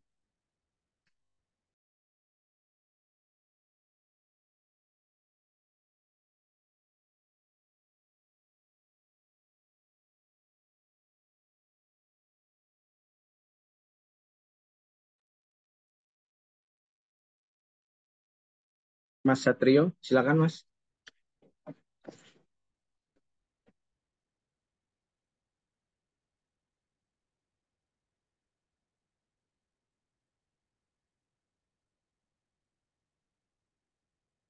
Oh,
Mohon maaf, Kagi agak kesalahan ini ya, teknis sedikit terkait dengan host Zoom-nya. Mungkin teman-teman yang ingin bertanya dipersilahkan, sudah ada dua orang penanya ya, Pak Reki, izin. Yang pertama ada dari Mbak Kanaya ya, dari Angkatan 22 kepada Mbak Kanaya, dipersilahkan. Ya, halo Pak Reki. Sebelumnya, makasih banyak atas pembahasan yang sangat menarik sekali soal Bawaslu ini. Mohon maaf, saya sebelumnya nggak bisa on cam. Di sini saya mau nanya dua hal sih, Pak. Yang pertama ini soal um, bagaimana sih, maksudnya kayak apa yang dicari oleh Bawaslu ini ketika memutuskan kayak apakah kebenaran material atau kebenaran formil. Karena kan saya kira ini yang dicari itu cuma kebenaran formil aja gitu loh. Karena kan soal hukum acara perdata, tapi ketika tadi Pak Reki menjelaskan soal kayak oh ini kan cuma masalah legalisir doang gitu. Nah, itu saya itu menjadi hal yang unik gitu loh. Jadi saya ingin bertanya lebih lanjut gitu, Pak.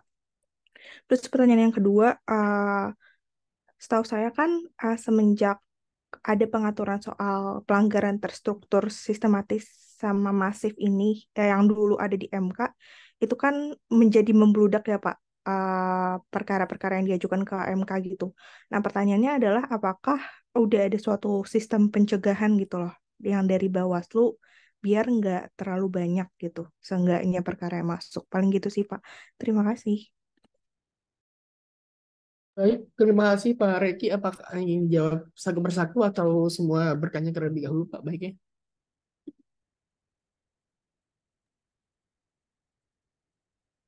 Ya, saya coba jawab langsung aja dulu ya. Siapa? Nah, ini berkaitan dengan Mbak Tanaya ya. Mbak Tanaya, terima kasih atas pertanyaannya. Nah, baik penanganan pelanggaran administrasi maupun penyelesaian sengketa proses pemilu, kebenaran yang kami gali adalah kebenaran material. Ya, jadi bukan hanya kebenaran formil, walaupun karena sifatnya ini kan lebih ke arah aktivitas yang kami lakukan ini kan lebih bersifat administrasi ya, persyaratan administrasi dan sebagainya. Tapi ada kajian-kajian dalam penegakan hukum itu harus dilakukan secara material.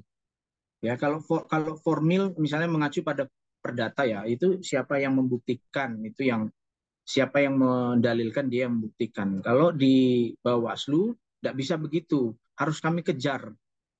Ya, tidak bisa kami bersifat pasif saja. Tapi persoalan-persoalannya apakah hanya bersifat administratif? Iya, ini soal persyaratan. Kecuali misalnya ada pemalsuan dokumen, itu kan pidana ya.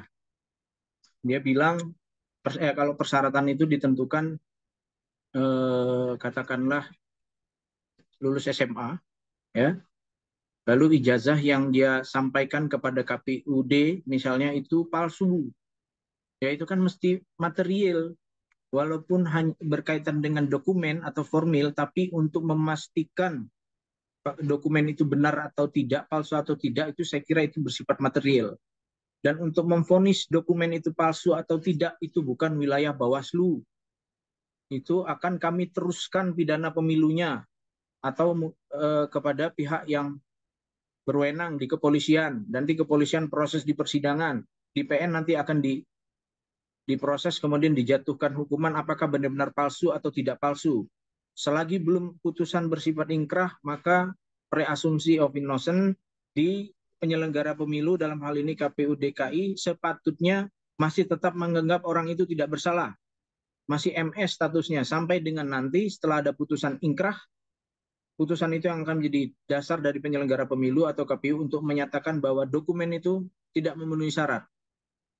Apalagi pemalsuan dokumen itu sudah tidak memiliki itikat dalam penyelenggaraan pemilu ini, dalam pelaksanaan pemilu ini, maka dia akan di-TMS-kan. Jadi objek-objek dokumen yang menjadi fokus dalam persidangan itu memang dokumen administratif, memang sifatnya formil, tapi menggali kebenarannya mesti bersifat material. Baik penanganan pelanggaran maupun proses penyelesaian sengketa proses pemilu itu harus dilakukan penggalian kebenaran material. Jadi menggali fakta-fakta, meminta keterangan, kemudian alat bukti itu harus disinkronkan dengan keterangan para pihak, bahkan penyelenggara pemilu itu bisa meminta dalam kebutuhannya ya pihak pemberi keterangan. Misalnya soal SKCK itu atau surat sehat dibuat oleh satu institusi kepolisian ataupun rumah sakit, lalu kemudian diragukan keabsahannya, ya kami tinggal panggil pihak pemberi keterangan rumah sakit ataupun dari polisian, benar enggak ini dikeluarkan oleh polisian atau rumah sakit yang bersangkutan.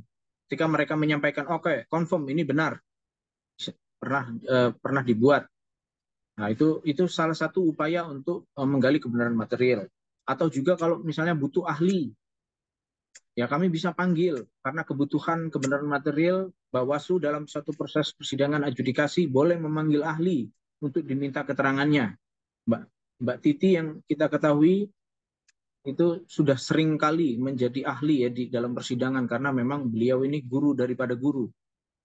Saya punya guru, nah guru saya itu berguru kepada beliau, jadi guru daripada guru. Jadi keterangan-keterangan ahli, ya, kemudian keterangan pemberi keterangan itu bisa kami hadirkan dalam persidangan. Upaya pencegahan TSM ini basically-nya selain terstruktur sistematis masif, apa yang menjadi objek permasalahan adalah politik uang. Nah, pencegahan apa yang dilakukan jauh-jauh hari ya kami mesti mendekati seluruh pihak. Pertama, para stakeholder ya, kepolisian, ya, kemudian tokoh-tokoh masyarakat, para pemilih pemula, anak-anak muda. Supaya apa? Pengawasan ini tidak hanya dilakukan oleh Bawaslu, tapi pengawasan semesta. Semua itu terlibat, harus merasa memiliki Bawaslu ini bukan tugas Bawaslu doang gitu loh. Jangan hanya berkomentar Bawaslunya mana gitu kan. Jadi kalau bisa kawan-kawan semuanya terlibat. Kalau ada apa-apa, ada dugaan apapun itu sampaikan. Lalu upaya pencegahan-pencegahan lainnya ya karena soal politik uang ini kan melibatkan banyak wacana. Faktor sosial itu ada banyak macamnya persoalan persoalan demand, permintaan dan penawaran apapun itu. Saya kira hari ini kita sudah belajar lebih baik. Rakyat Indonesia sudah belajar bernegara. Bahkan ada yang bilang kalau dulu sekarang itu seringkali kami dengar ya masyarakat terima uang tapi belum tentu mereka nyoblos sesuai pilihan. Nah, pernah dalam beberapa kali kesempatan kami datang ke masyarakat yang bilang, ayo Pak, Bapak, Ibu jangan terima politik uang ya. Terus mereka bilang, loh Bapak kok menghambat rezeki saya? Nah, itu repot kan. Tapi kita pelan-pelan harus sadarkan bahwa setidak-tidaknya Anda semua yang menjadi pemilih itu memiliki kewenangan yang absolut untuk menentukan siapa pemimpin yang terbaik untuk bangsa ini. Jadi belum tentu mereka terima uang, tapi kemudian nyoblosnya sesuai keinginannya. Jadi upaya pencegahan itu banyak kami lakukan dan tentu hal-hal yang sifatnya membangun kesadaran, terutama masyarakat dari seluruh elemen itu untuk bisa membantu kami supaya persoalan money politik ini kan tidak hanya terjadi di Indonesia. Saya kira dunia internasional begitu. Ketika ada aktivitas politik di situ ada permintaan dan penawaran ya biasanya masuklah oknum-oknum ini melalui strategi politik uang. Jadi saya kira kami menghimbau, kami mengajak semua elemen masyarakat dan para stakeholder sampai dengan hari ini kami terus bekerja sama untuk mencegah, mengantisipasi politik uang yang bahkan sampai ke titik-titik mana saja, di kecamatan mana, di kelurahan mana, siapa figur-figurnya itu sudah kami upayakan untuk identifikasi. Demikian Mbak Tanaya. Baik, terima kasih Pak Reki. Selanjutnya ada pertanyaan dari Mbak Anga kepada Mbak Anga, dipersilahkan. Selamat pagi Pak Reki, terima kasih atas sharingnya dan juga informasinya. Saya ada 2 pertanyaan Pak. Untuk modus operandi politik uang yang tadi Bapak sampaikan, itu hanya pelanggarannya pada saat kampanye kan Pak ya? Atau pada saat masa tenang sebelum dan sebelumnya? Itu pertanyaan saya. Kalau misalnya nih, caleg yang sudah mau mencaleg, dia udah tahu nih mau mencaleg, mereka melakukannya di luar masa kampanye atau masa tenang, apakah itu salah satu yang merupakan objek untuk bisa dilaporkan ke Bawaslu? Itu yang pertama. Yang kedua adalah seberapa jauh Pak menurut pengalaman dan experience Bapak dan teman-teman di Bawaslu pada saat ada yang melakukan laporan penanganan tindakan pemilu atau sengketa proses pemilu, intervensi dari pihak misalnya Pak Ketum Parpol atau sekjennya atau mungkin juga pemerintah pusat terhadap sengketa atau proses pelanggaran tindakan pemilu nih Pak. Terima kasih Pak. Terima kasih Bu Anga, silakan kepada Pak Reki.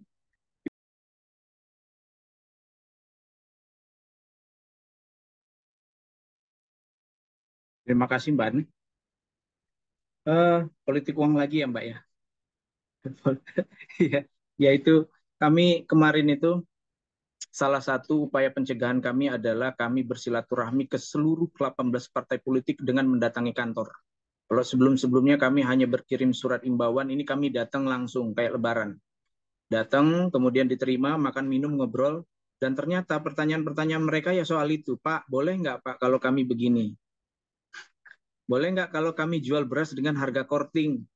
Boleh nggak kalau kami ngasih minyak goreng kepada hanya peserta kami, anggota partai politik saja? Jadi mereka berencana akan buat kartu anggota mendadak. Gitu. Ya, kalau ke masyarakat luas, anggapan mereka tidak boleh, tapi kalau internal partai kan mungkin boleh. Nah, jadi saya menangkap pertanyaan Mbak Ana adalah, memang dalam norma, politik uang itu diatur hanya selama masa kampanye dan masa tenang. Unsur pidananya hidup di aturan itu.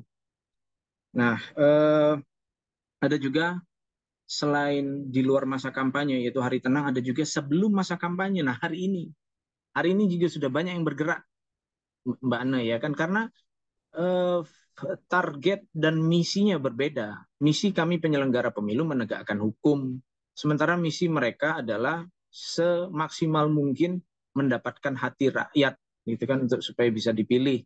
Masa kampanye hanya 75 hari, tidak seperti pemilu yang lalu. Nah, maka aktivitas hari ini mereka, di masa-masa sosialisasi ini mereka mendesain supaya ada pertemuan-pertemuan dengan warga, pertemuan dengan anggota parpol internal di parpol sendiri, yang mereka sebenarnya bertanya kepada pengawas pemilu. Hanya aturan kami begini, dengan mempertimbangkan banyak hal itu tadi yang 75 hari, kemudian tentu juga di PKPU 15 berkaitan dengan kampanye itu dilarang melakukan kampanye di luar masa kampanye, jangan ada unsur ajakan. Minimal itu Bapak Ibu. Kalau bagi-bagi minyak goreng, bagi-bagi beras, bagi-bagi amplop, ya kemarin kan mungkin pernah lihat juga ada aktivitas di masjid, tapi kan tidak terbukti. Kenapa kemudian Bawaslu harus dinilai tidak menegakkan hukum? Ya kami menegakkan hukum juga harus sesuai aturan main. Peraturan perundang-undangan menentukan demikian. Setidak-tidaknya ada esensi, ada ikhtiar dari kami untuk mencegah itu. Bagi-bagi minyak goreng, acara-acara hari keagamaan misalnya, itu sering sudah terjadi. Hanya saja kami selalu menyampaikan ya kepada peserta pemilu, tolong jangan sampai kami tahu ada unsur ajakan di situ. Ada unsur yang akan kami proses. Nah, jadi di banyak kesempatan kami selalu sampaikan sebelum masa kampanye, selama masa sosialisasi itu kami minta untuk tidak melakukan kampanye di luar masa kampanye, sebelum masa kampanye. Jadi ada unsur ajakan. Lah kalau nanti sudah masuk masa kampanye pemilu atau mungkin di masa tenang, itu pidana, itu akan kami tegakkan. Suka tidak suka, mau tidak mau harus kami tegakkan. Lalu kalau berkaitan dengan kewenangan menindak baik penyelesaian sengketa ataupun penanganan pelanggaran, Bawaslu ini tugasnya atau posisinya sangat dekat dengan kekuasaan Mbak Ane, ya, sangat dekat dengan kekuasaan. Kenapa? Berinteraksi dengan peserta pemilu. Ya, kalau dulu kami menjaga jarak dengan peserta pemilu, kalau sekarang kami mendekati dengan jarak yang sama. Kami langsung datengin langsung, kami bikin grup, bahkan grup ke-10 ke-18 partai politik, tidak hanya di provinsi tapi juga di kabupaten kota. Kami minta untuk bikin grup supaya apa? Ada sisi pencegahan terlebih dahulu. Nah, kalau ditanya apakah ada intervensi, ya mesti. Mesti ada intervensi itu, Mbak. Kemungkinan besar itu ada. Kenapa? Aktivitas yang kami lakukan, posisi kami yang ada hari ini memang sangat berdekatan dengan kekuasaan. Salah kami melakukan membuat suatu keputusan atau kebijakan, ya rusak demokrasi bangsa kita. Saya kira begitu. Itu yang bisa saya sampaikan, Mbak An. Ya, terima kasih kepada Pak Reki. Selanjutnya ada dua pertanyaan lagi ya. Dari yang pertama, Yobel Raja Gugu, kepada Yobel dipersilahkan. Ya, silakan. Satu pertanyaan lagi mungkin ya, Pak Titi. Ya, iya, Pak Reki ada rapat teman-teman.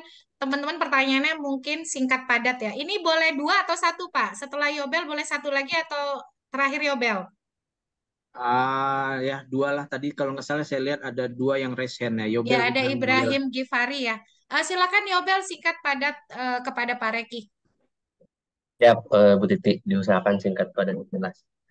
Terima kasih banyak, Titi Bang Satrio dan juga Pak Reki atas materi yang diberikan.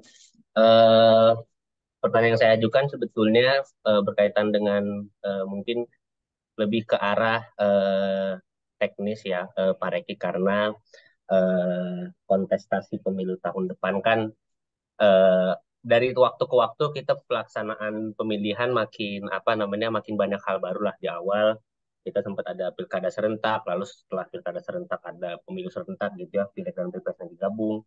Setelah itu kemudian di tahun depan kita dapat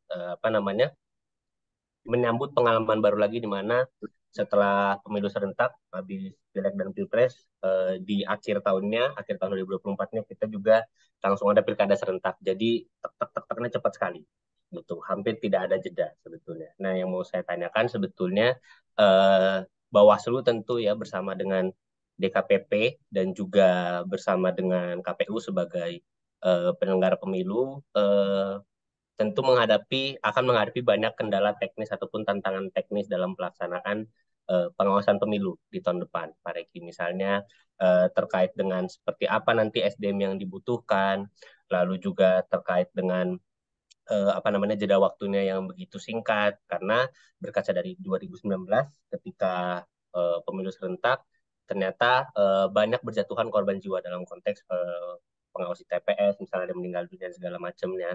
Apakah misalnya terkait dengan tantangan-tantangan teknis ini, selain tentu pasti ada persiapan yang dilakukan oleh KPU gitu ya sebagai penyelenggara, salah satu penyelenggara utama, apakah dalam konteks Bawaslu-nya sendiri sebetulnya ada tidak sih hal-hal serupa yang dihadapi oleh Bawaslu, dan sampai sejauh mana persiapan yang sudah dilakukan Bawaslu sekiranya untuk menghadapi kemungkinan-kemungkinan tantangan teknis yang akan dihadapi di tahun depan. Kurang lebih itu aja sih pertanyaan dari saya, Pak Rek.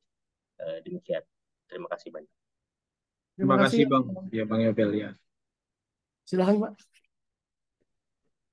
Bang Yobel, terima kasih atas catatan dan pengertiannya bahwa Bang Yobel memperhatikan banyak korban yang dialami oleh penyelenggara pemilu yang lalu, kalau tidak salah sampai pada angka 800-an ya, baik Bawaslu maupun KPU.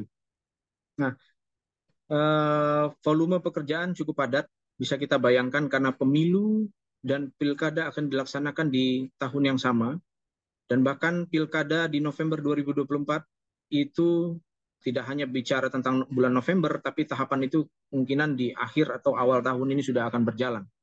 Lalu kemudian pemilu presiden kita bisa mengira-ira apakah akan 2 gelombang, 2 putaran, ya. Kemudian proses di MK misalnya, katakanlah putus di Oktober, pelantikan segala macam, itu artinya banyak waktu-waktu yang beririsan, sementara tahapan pilkada juga sudah jalan. Nah, ditambah lagi pilkada DKI ini rasa-rasa pilpres juga.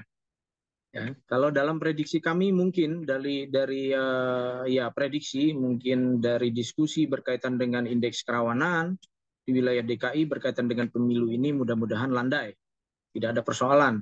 Tapi yang sudah jauh-jauh hari kami persiapkan adalah bagaimana nanti persiapan kami melaksanakan pilkada di DKI, pemilihan gubernur DKI. Hanya memilih gubernur saja, tidak seperti provinsi lain memilih bupati dan wali kota, tapi aktivitasnya menjadi akan sangat mungkin dirasa sangat berat pada saat proses pemilihan gubernur. Ya, bagaimana persiapan, tentu banyak hal yang sudah kami lakukan. Identifikasi data misalnya dari korban yang berjatuhan kemarin, banyak petugas baik penyelenggara pengawas maupun penyelenggara teknis di KPU, orang-orang yang memang sudah berumur lalu memiliki penyakit bawaan. Jadi apa yang menjadi evaluasi kami adalah nanti pada saat rekrutmen, walaupun susah juga ini mencari PTPS ataupun KPPS, ini dinamikanya cukup berat. Tidak mudah kita meminta orang yang untuk mengabdi pada negaranya untuk menjadi KPPS maupun PTPS ya misalnya, itu di usia-usia yang masih fit gitu.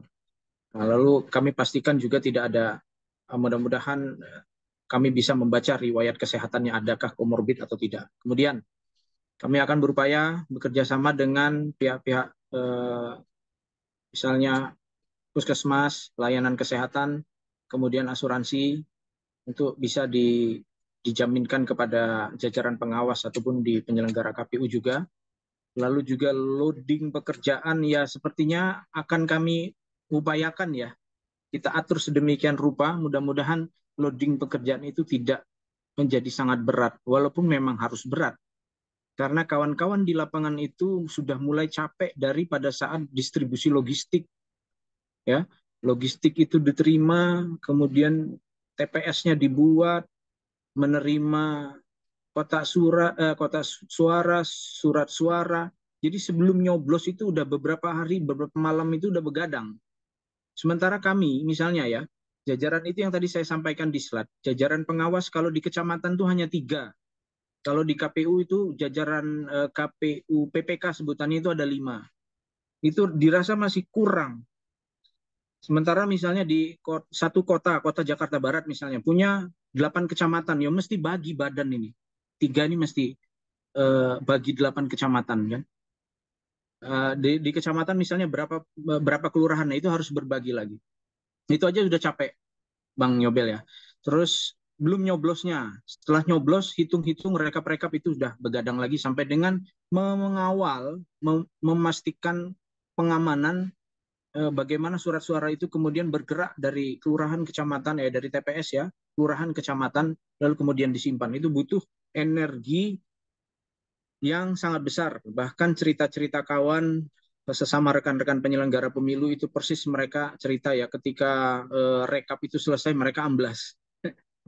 Ada yang dirawat di rumah atau di rumah sakit, yang jelas mereka udah ini capek sekali gitu.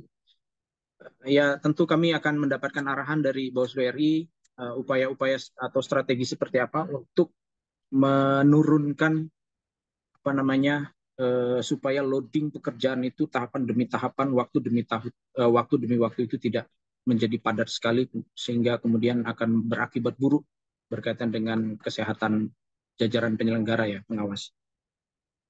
Ya, kami mohon doa Bang Yobel, saya kira itu.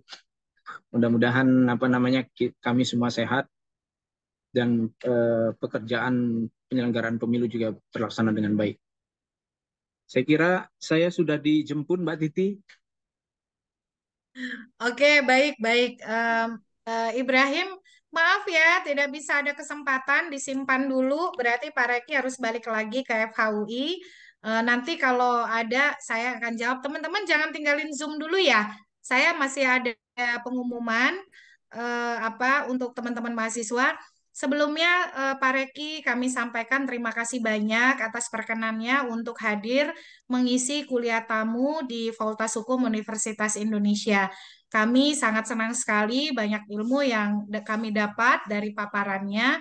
Insya Allah minggu depan akan ada kuliah umum dari Pak Rahmat Bagja ya, yang akan datang langsung ke Fakultas Hukum Universitas Indonesia. Kita dalami lagi dan tanyanya harus lebih susah daripada ke Pak Reki. Jadi buat pertanyaannya dari sekarang untuk Pak Rahmat Bagja, untuk senior kalian angkatan 98 untuk minggu depan. Jadi kalau Pak Reki ini udah mulai agak susah, Pak Bagja harus paling susah gitu ya. Yobel pertanyaannya harus lebih berat lagi nih untuk minggu depan. Pak Reki, terima kasih banyak. Teman-teman jangan leave Zoom. Saya mau ada pengumuman. Silakan dibuka videonya, kita foto untuk absen sekaligus foto bersama Pak Reki. Sebentar ya Pak ya, supaya ada ini dokumentasi bersama kawan-kawan. Terima kasih Satrio. Ini teman-teman rajin ya, banyak yang Zoom dari kampus. Mungkin karena ada jadwal kuliah berikutnya. Oke, ditunggu teman-teman. Saya nih Akbar manis sekali nih. Dari mana? Dari mana Akbar? Dari rumah? Oke. Oke, sebentar ya. Ini Pak Reki nih junior-juniornya Pak Reki ya. Will be another Pak Reki nih yang akan Amin, jadi amin. anggota Bawaslu, KPU, dan berbagai institusi independen lainnya nih insya Allah. Oke ya, kita ambil foto bersama. Jangan kirim pesan dulu supaya nggak ngeganggu layar. Kasih senyumnya yang paling manis. 1, 2, 3. Ini mudah-mudahan laptopnya nggak ngambek. Bentar, ditunggu sebentar. Satrio juga tolong dibantu saat. Nah, Ya, Bu. ini sudah layar pertama. Layar berikutnya, mohon maaf nih, Pak Reki ada 2 layar ya, teman-teman ya. Sebentar. Laptop ya Bu Titi itu udah jadul, jadi takes time. Oke, Mbak Pak Titi Reki terima sekali kasih. lagi, ayo dong kasih aplausnya, emoticon aplausnya kita kasih aplaus. Terima kasih ya Pak Reki ya. Terima kasih Mbak Sampai Titi, ketemu. kawan-kawan sekalian, semangat. Mohon Baik, doanya. semangat. Ya, Assalamualaikum selalu warahmatullahi didoakan. wabarakatuh. Pokoknya jadi teladan buat para juniornya ya, nih senior kita yang sedang dapat amanah. Terima kasih Pak Reki, sampai ketemu di kesempatan berikutnya. Terima Oke, kasih. Assalamualaikum warahmatullahi wabarakatuh. Waalaikumsalam warahmatullahi wabarakatuh. Oke, kawan-kawan semua, sekarang giliran saya. Ibrahim, kalau Ibrahim ada pertanyaan tadi, Ibrahim Al-Ghifari ya, hai. Panggilannya Gifar ya pasti ya. Gifar mau nanya apa tadi? Saya bisa bantuin jawab apa enggak nih? Oh, tadi sih niatnya saya mau tanya Bu, tadi kan ada slide penjelasan perihal pasal 280 ayat 2 tuh pemilu yang Mm-mm. bahwasanya itu ada beberapa pejabat yang memang dilarang untuk ikut kampanye. Nah, berhubung secara empirik di Indonesia itu kan ada beberapa jabatan yang emang rawan dan sering kali ikut kampanye seperti kepala desa, perangkat desa, nah ASN itu nanti kalau ketahuan misalnya itu sanksinya berupa apa? Ataukah sanksi administrasi aja atau sampai ke pencopotan atau bagaimana? Itu sih Bu tadi mau tanya itu. Oke. Nah, kebetulan saya bisa jawab tuh pertanyaan itu. Jadi, kalau kepala desa itu ada ketentuannya, dia masuk tindak pidana pemilu. Jadi, yang akan dihukum itu dua-duanya, baik pelaksana kampanye yang melibatkan si kepala desa dan juga si kepala desanya. Itu masuk tindak pidana pemilu. Tentu saja kepala desa ini kan bukan aparatur sipil negara ya, karena dia dipilih kan. Jadi dia tidak bisa diterapkan undang-undang ASN. Tetapi ada juga sanksi administratif yang bisa dijatuhkan karena kan yang mensupervisi kepala desa itu adalah camat dan di atasnya ada kepala daerah gitu. Jadi dia akan bisa kena dua tuh, bisa kena secara tindak pidana dan bisa juga kena dari sisi administratifnya. Nah, di Undang-Undang Pemilu kita itu ada 6 buku ya, Undang-Undang Pemilu kita. Buku yang kelima itu khusus mengatur buku tentang tindak pidana pemilu. Jadi buku limanya Undang-Undang Pemilu itu dia hanya mengatur soal tindak pidana pemilu yang sudah kita bahas dengan Prof. Topo ya. Nah, jadi di situ kurang lebih ada 70 lebih pasal, 70 lebih norma yang mengatur tindak pidana pemilu. Jadi nggak main-main tuh Gifar ya. Tapi memang ya agak sulit penegakannya. Karena kenapa? Kadang-kadang kan masyarakat, apalagi ini tindak pidana pemilu itu atau pelanggaran pemilu itu kan syarat dengan aspek politik ya.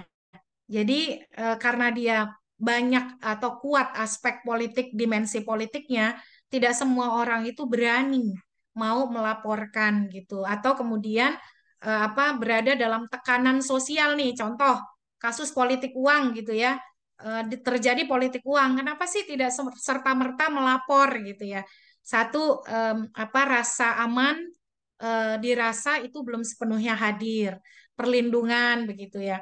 Yang kedua, karena di masyarakatnya sudah terlalu permisif terhadap politik uang, kadang-kadang justru dia menjadi seolah-olah public enemy gitu ya. Kalau dia melaporkan politik uang kan, dia akan menjadi yang lain sendiri gitu, dimusuhi oleh masyarakatnya, warganya, komunitasnya gitu. Atau kemudian dia mendapatkan intimidasi dari orang berpengaruh yang menyebarkan uang tersebut. Jadi banyak tantangan memang dalam penegakan tindak pidana pemilu kita. Makanya kalau kita ingin menjadi bagian dari pengawasan dan penegakan hukum pemilu, kita perlu setidaknya ya selain tahu, mengerti prosesnya, prosedurnya, juga bagaimana membangun jejaring misalnya kalau kita ingin melaporkan setidaknya ada komunitas atau LBH atau pendamping yang juga bisa memperkuat kita gitu ya. Dan ya kalau di FH nih, kalau kita ingin melapor, kan ada teman-teman ya yang sama-sama paham hukum, ada Bu Titi gitu ya. Dan atau kemudian LBH yang bisa membantu, ada Pak Reki dan lain sebagainya. Jadi tidak usah khawatir soal rasa aman. Kawan-kawan udah kenal Pak Reki, minggu depan Pak Bagja gitu ya. Dan teman-teman tuh bisa sebenarnya bikin pengabdian masyarakat kan sebagai mahasiswa juga bisa punya kontribusi. Misalnya ada nggak sih yang bisa kita kontribusikan di masyarakat kita Apakah kita bisa menjadi pemantau, lalu melaporkan pelanggaran atau penyimpangan yang terjadi yang kita ketahui. Nah, itu juga bisa kawan-kawan kontribusikan. Semakin paham, semakin mengerti, tentu semakin bisa mengambil langkah-langkah ya sesuai dengan kapasitas yang teman-teman miliki. Nah, oke gitu ya Gifar ya. Nanti detailnya kita perdalam minggu depan dengan Pak Bagja. Itu pertanyaan yang bagus sekali ya. Di 2019 itu ada 380 tindak pidana Gifar. Yang paling banyak itu nomor 1 adalah politik uang. Nomor 2 itu mengaku dirinya sebagai orang lain untuk mencoblos. Yang ketiga itu mengubah hasil, memanipulasi hasil pemungutan suara. Yang keempat itu mencoblos lebih dari 1 kali, itu juga tindak pidana. Dan yang terakhir mengubah hasil rekapitulasi gitu ya. Nah, itu 5 tindak pidana yang banyak terjadi di 2019. Tapi itu informasi buat kawan-kawan. Sekarang saya ada informasi soal tugas nih. Mohon maaf ya, saya minta waktunya sedikit. Saya sudah kirim di emas untuk ekstensi akan menyusul. Ini sebentar, maaf. Sorry. Sedikit aja ya, sebentar ya.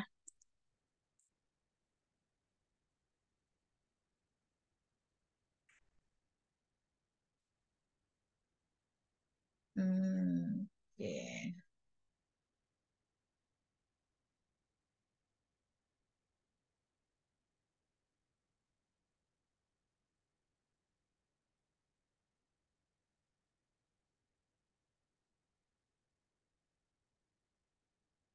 Nah, ini teman-teman, mohon maaf udah bisa dilihat ya. Ini penugasan kita, panduannya bisa dilihat nanti di emas semua-semuanya. Deadline-nya itu 20 November 2022. Nanti bahan-bahannya saya akan sertakan ya di emas. Ini pembagiannya tugas teman-teman. Pengumpulan deadline-nya sama semua 20 November pukul 8.00 WIB. 20 November itu adalah jadwal kuliah kita 14 hari ke depan ya, di hari Senin gitu. Semuanya punya waktu 2 minggu. Pengumpulan pertama teman-teman akan mendapatkan komponen nilai dari keseluruhan nilai sebanyak 25%. Tetapi kalau teman-teman memperbaiki materi berdasarkan presentasi dan masukan, teman-teman akan dapat tambahan 5% lagi. Karena tugas presentasi itu bobotnya adalah 30%. Jadi untuk UTS, sorry bukan. Bobot UTS itu 30 bobot tugas itu 35%. Jadi kalau teman-teman menyerahkan komponen nilai pada 20 November itu bobotnya 25%. Nanti kalau ada revisian dan ada perbaikan itu bobotnya ditambah 10%. Jadi tugas itu nilainya 35%. Jadi UTS 30%, tugas 35%, dan UAS 35%. Nah, ini pembagian materinya, dan satu kelompok itu 6 orang ya, jadi tidak kerja sendirian. Sehingga walaupun waktunya hanya 2 minggu, tapi teman-teman ada 6 orang yang sama-sama akan mengerjakan. Jadi nanti diatur saja untuk tugas presentasi siapa lead presenternya gitu ya di antara teman-teman, pembagian tugas untuk presentasi. Nah, ini semua ada 10 kelompok. Saya tadi mau bikin 9, tetapi agak susah 9 karena kalau 9 itu 7 sampai 8 orang terlalu besar. Jadi saya bikinkan 10 kelompok. Waktu presentasi 3 kelompok di tanggal 20, 4 kelompok di tanggal 27 dan 3 kelompok di tanggal 4 Desember. Silakan dicek di Emas, nanti referensi akan saya sertakan juga di Emas paling lambat nanti malam. Oke, untuk ekstensi menyusul segera saya akan upload di Emas. Nah, silakan teman-teman, apakah ada pertanyaan terlalu berat, terlalu susah? Insya Allah enggak ya, karena rame-rame kan gitu. Ada yang mau bertanya, merespon? Yobel nanti UTS-nya nyusul ya, nyusul minggu depan ya, UTS-nya ya. Oke, Bu. Oke, baik. Silakan teman-teman untuk tugas jelas ya. Berat nggak? Berat. Berat, tapi dikerjainnya kan rame-rame, berenam. Nanti bagi tugas, siapa yang riset, siapa ini. Nulisnya dibagi chapternya gitu ya kan. 4.000 sampai 6.000. Nah, kalau kesulitan ambil yang apa apa namanya range bawahnya boleh gitu ya. Oke. Ada komentar, pertanyaan? Cukup jelas? Yang pasti nggak shock ya. Insya Allah teman-teman tuh akan belajar dengan baik di tugasnya. Kalau tidak ada, kita bisa selesaikan kuliah kita. Nggak ada ya? Aman ya? Oke, baik. Kalau tidak ada,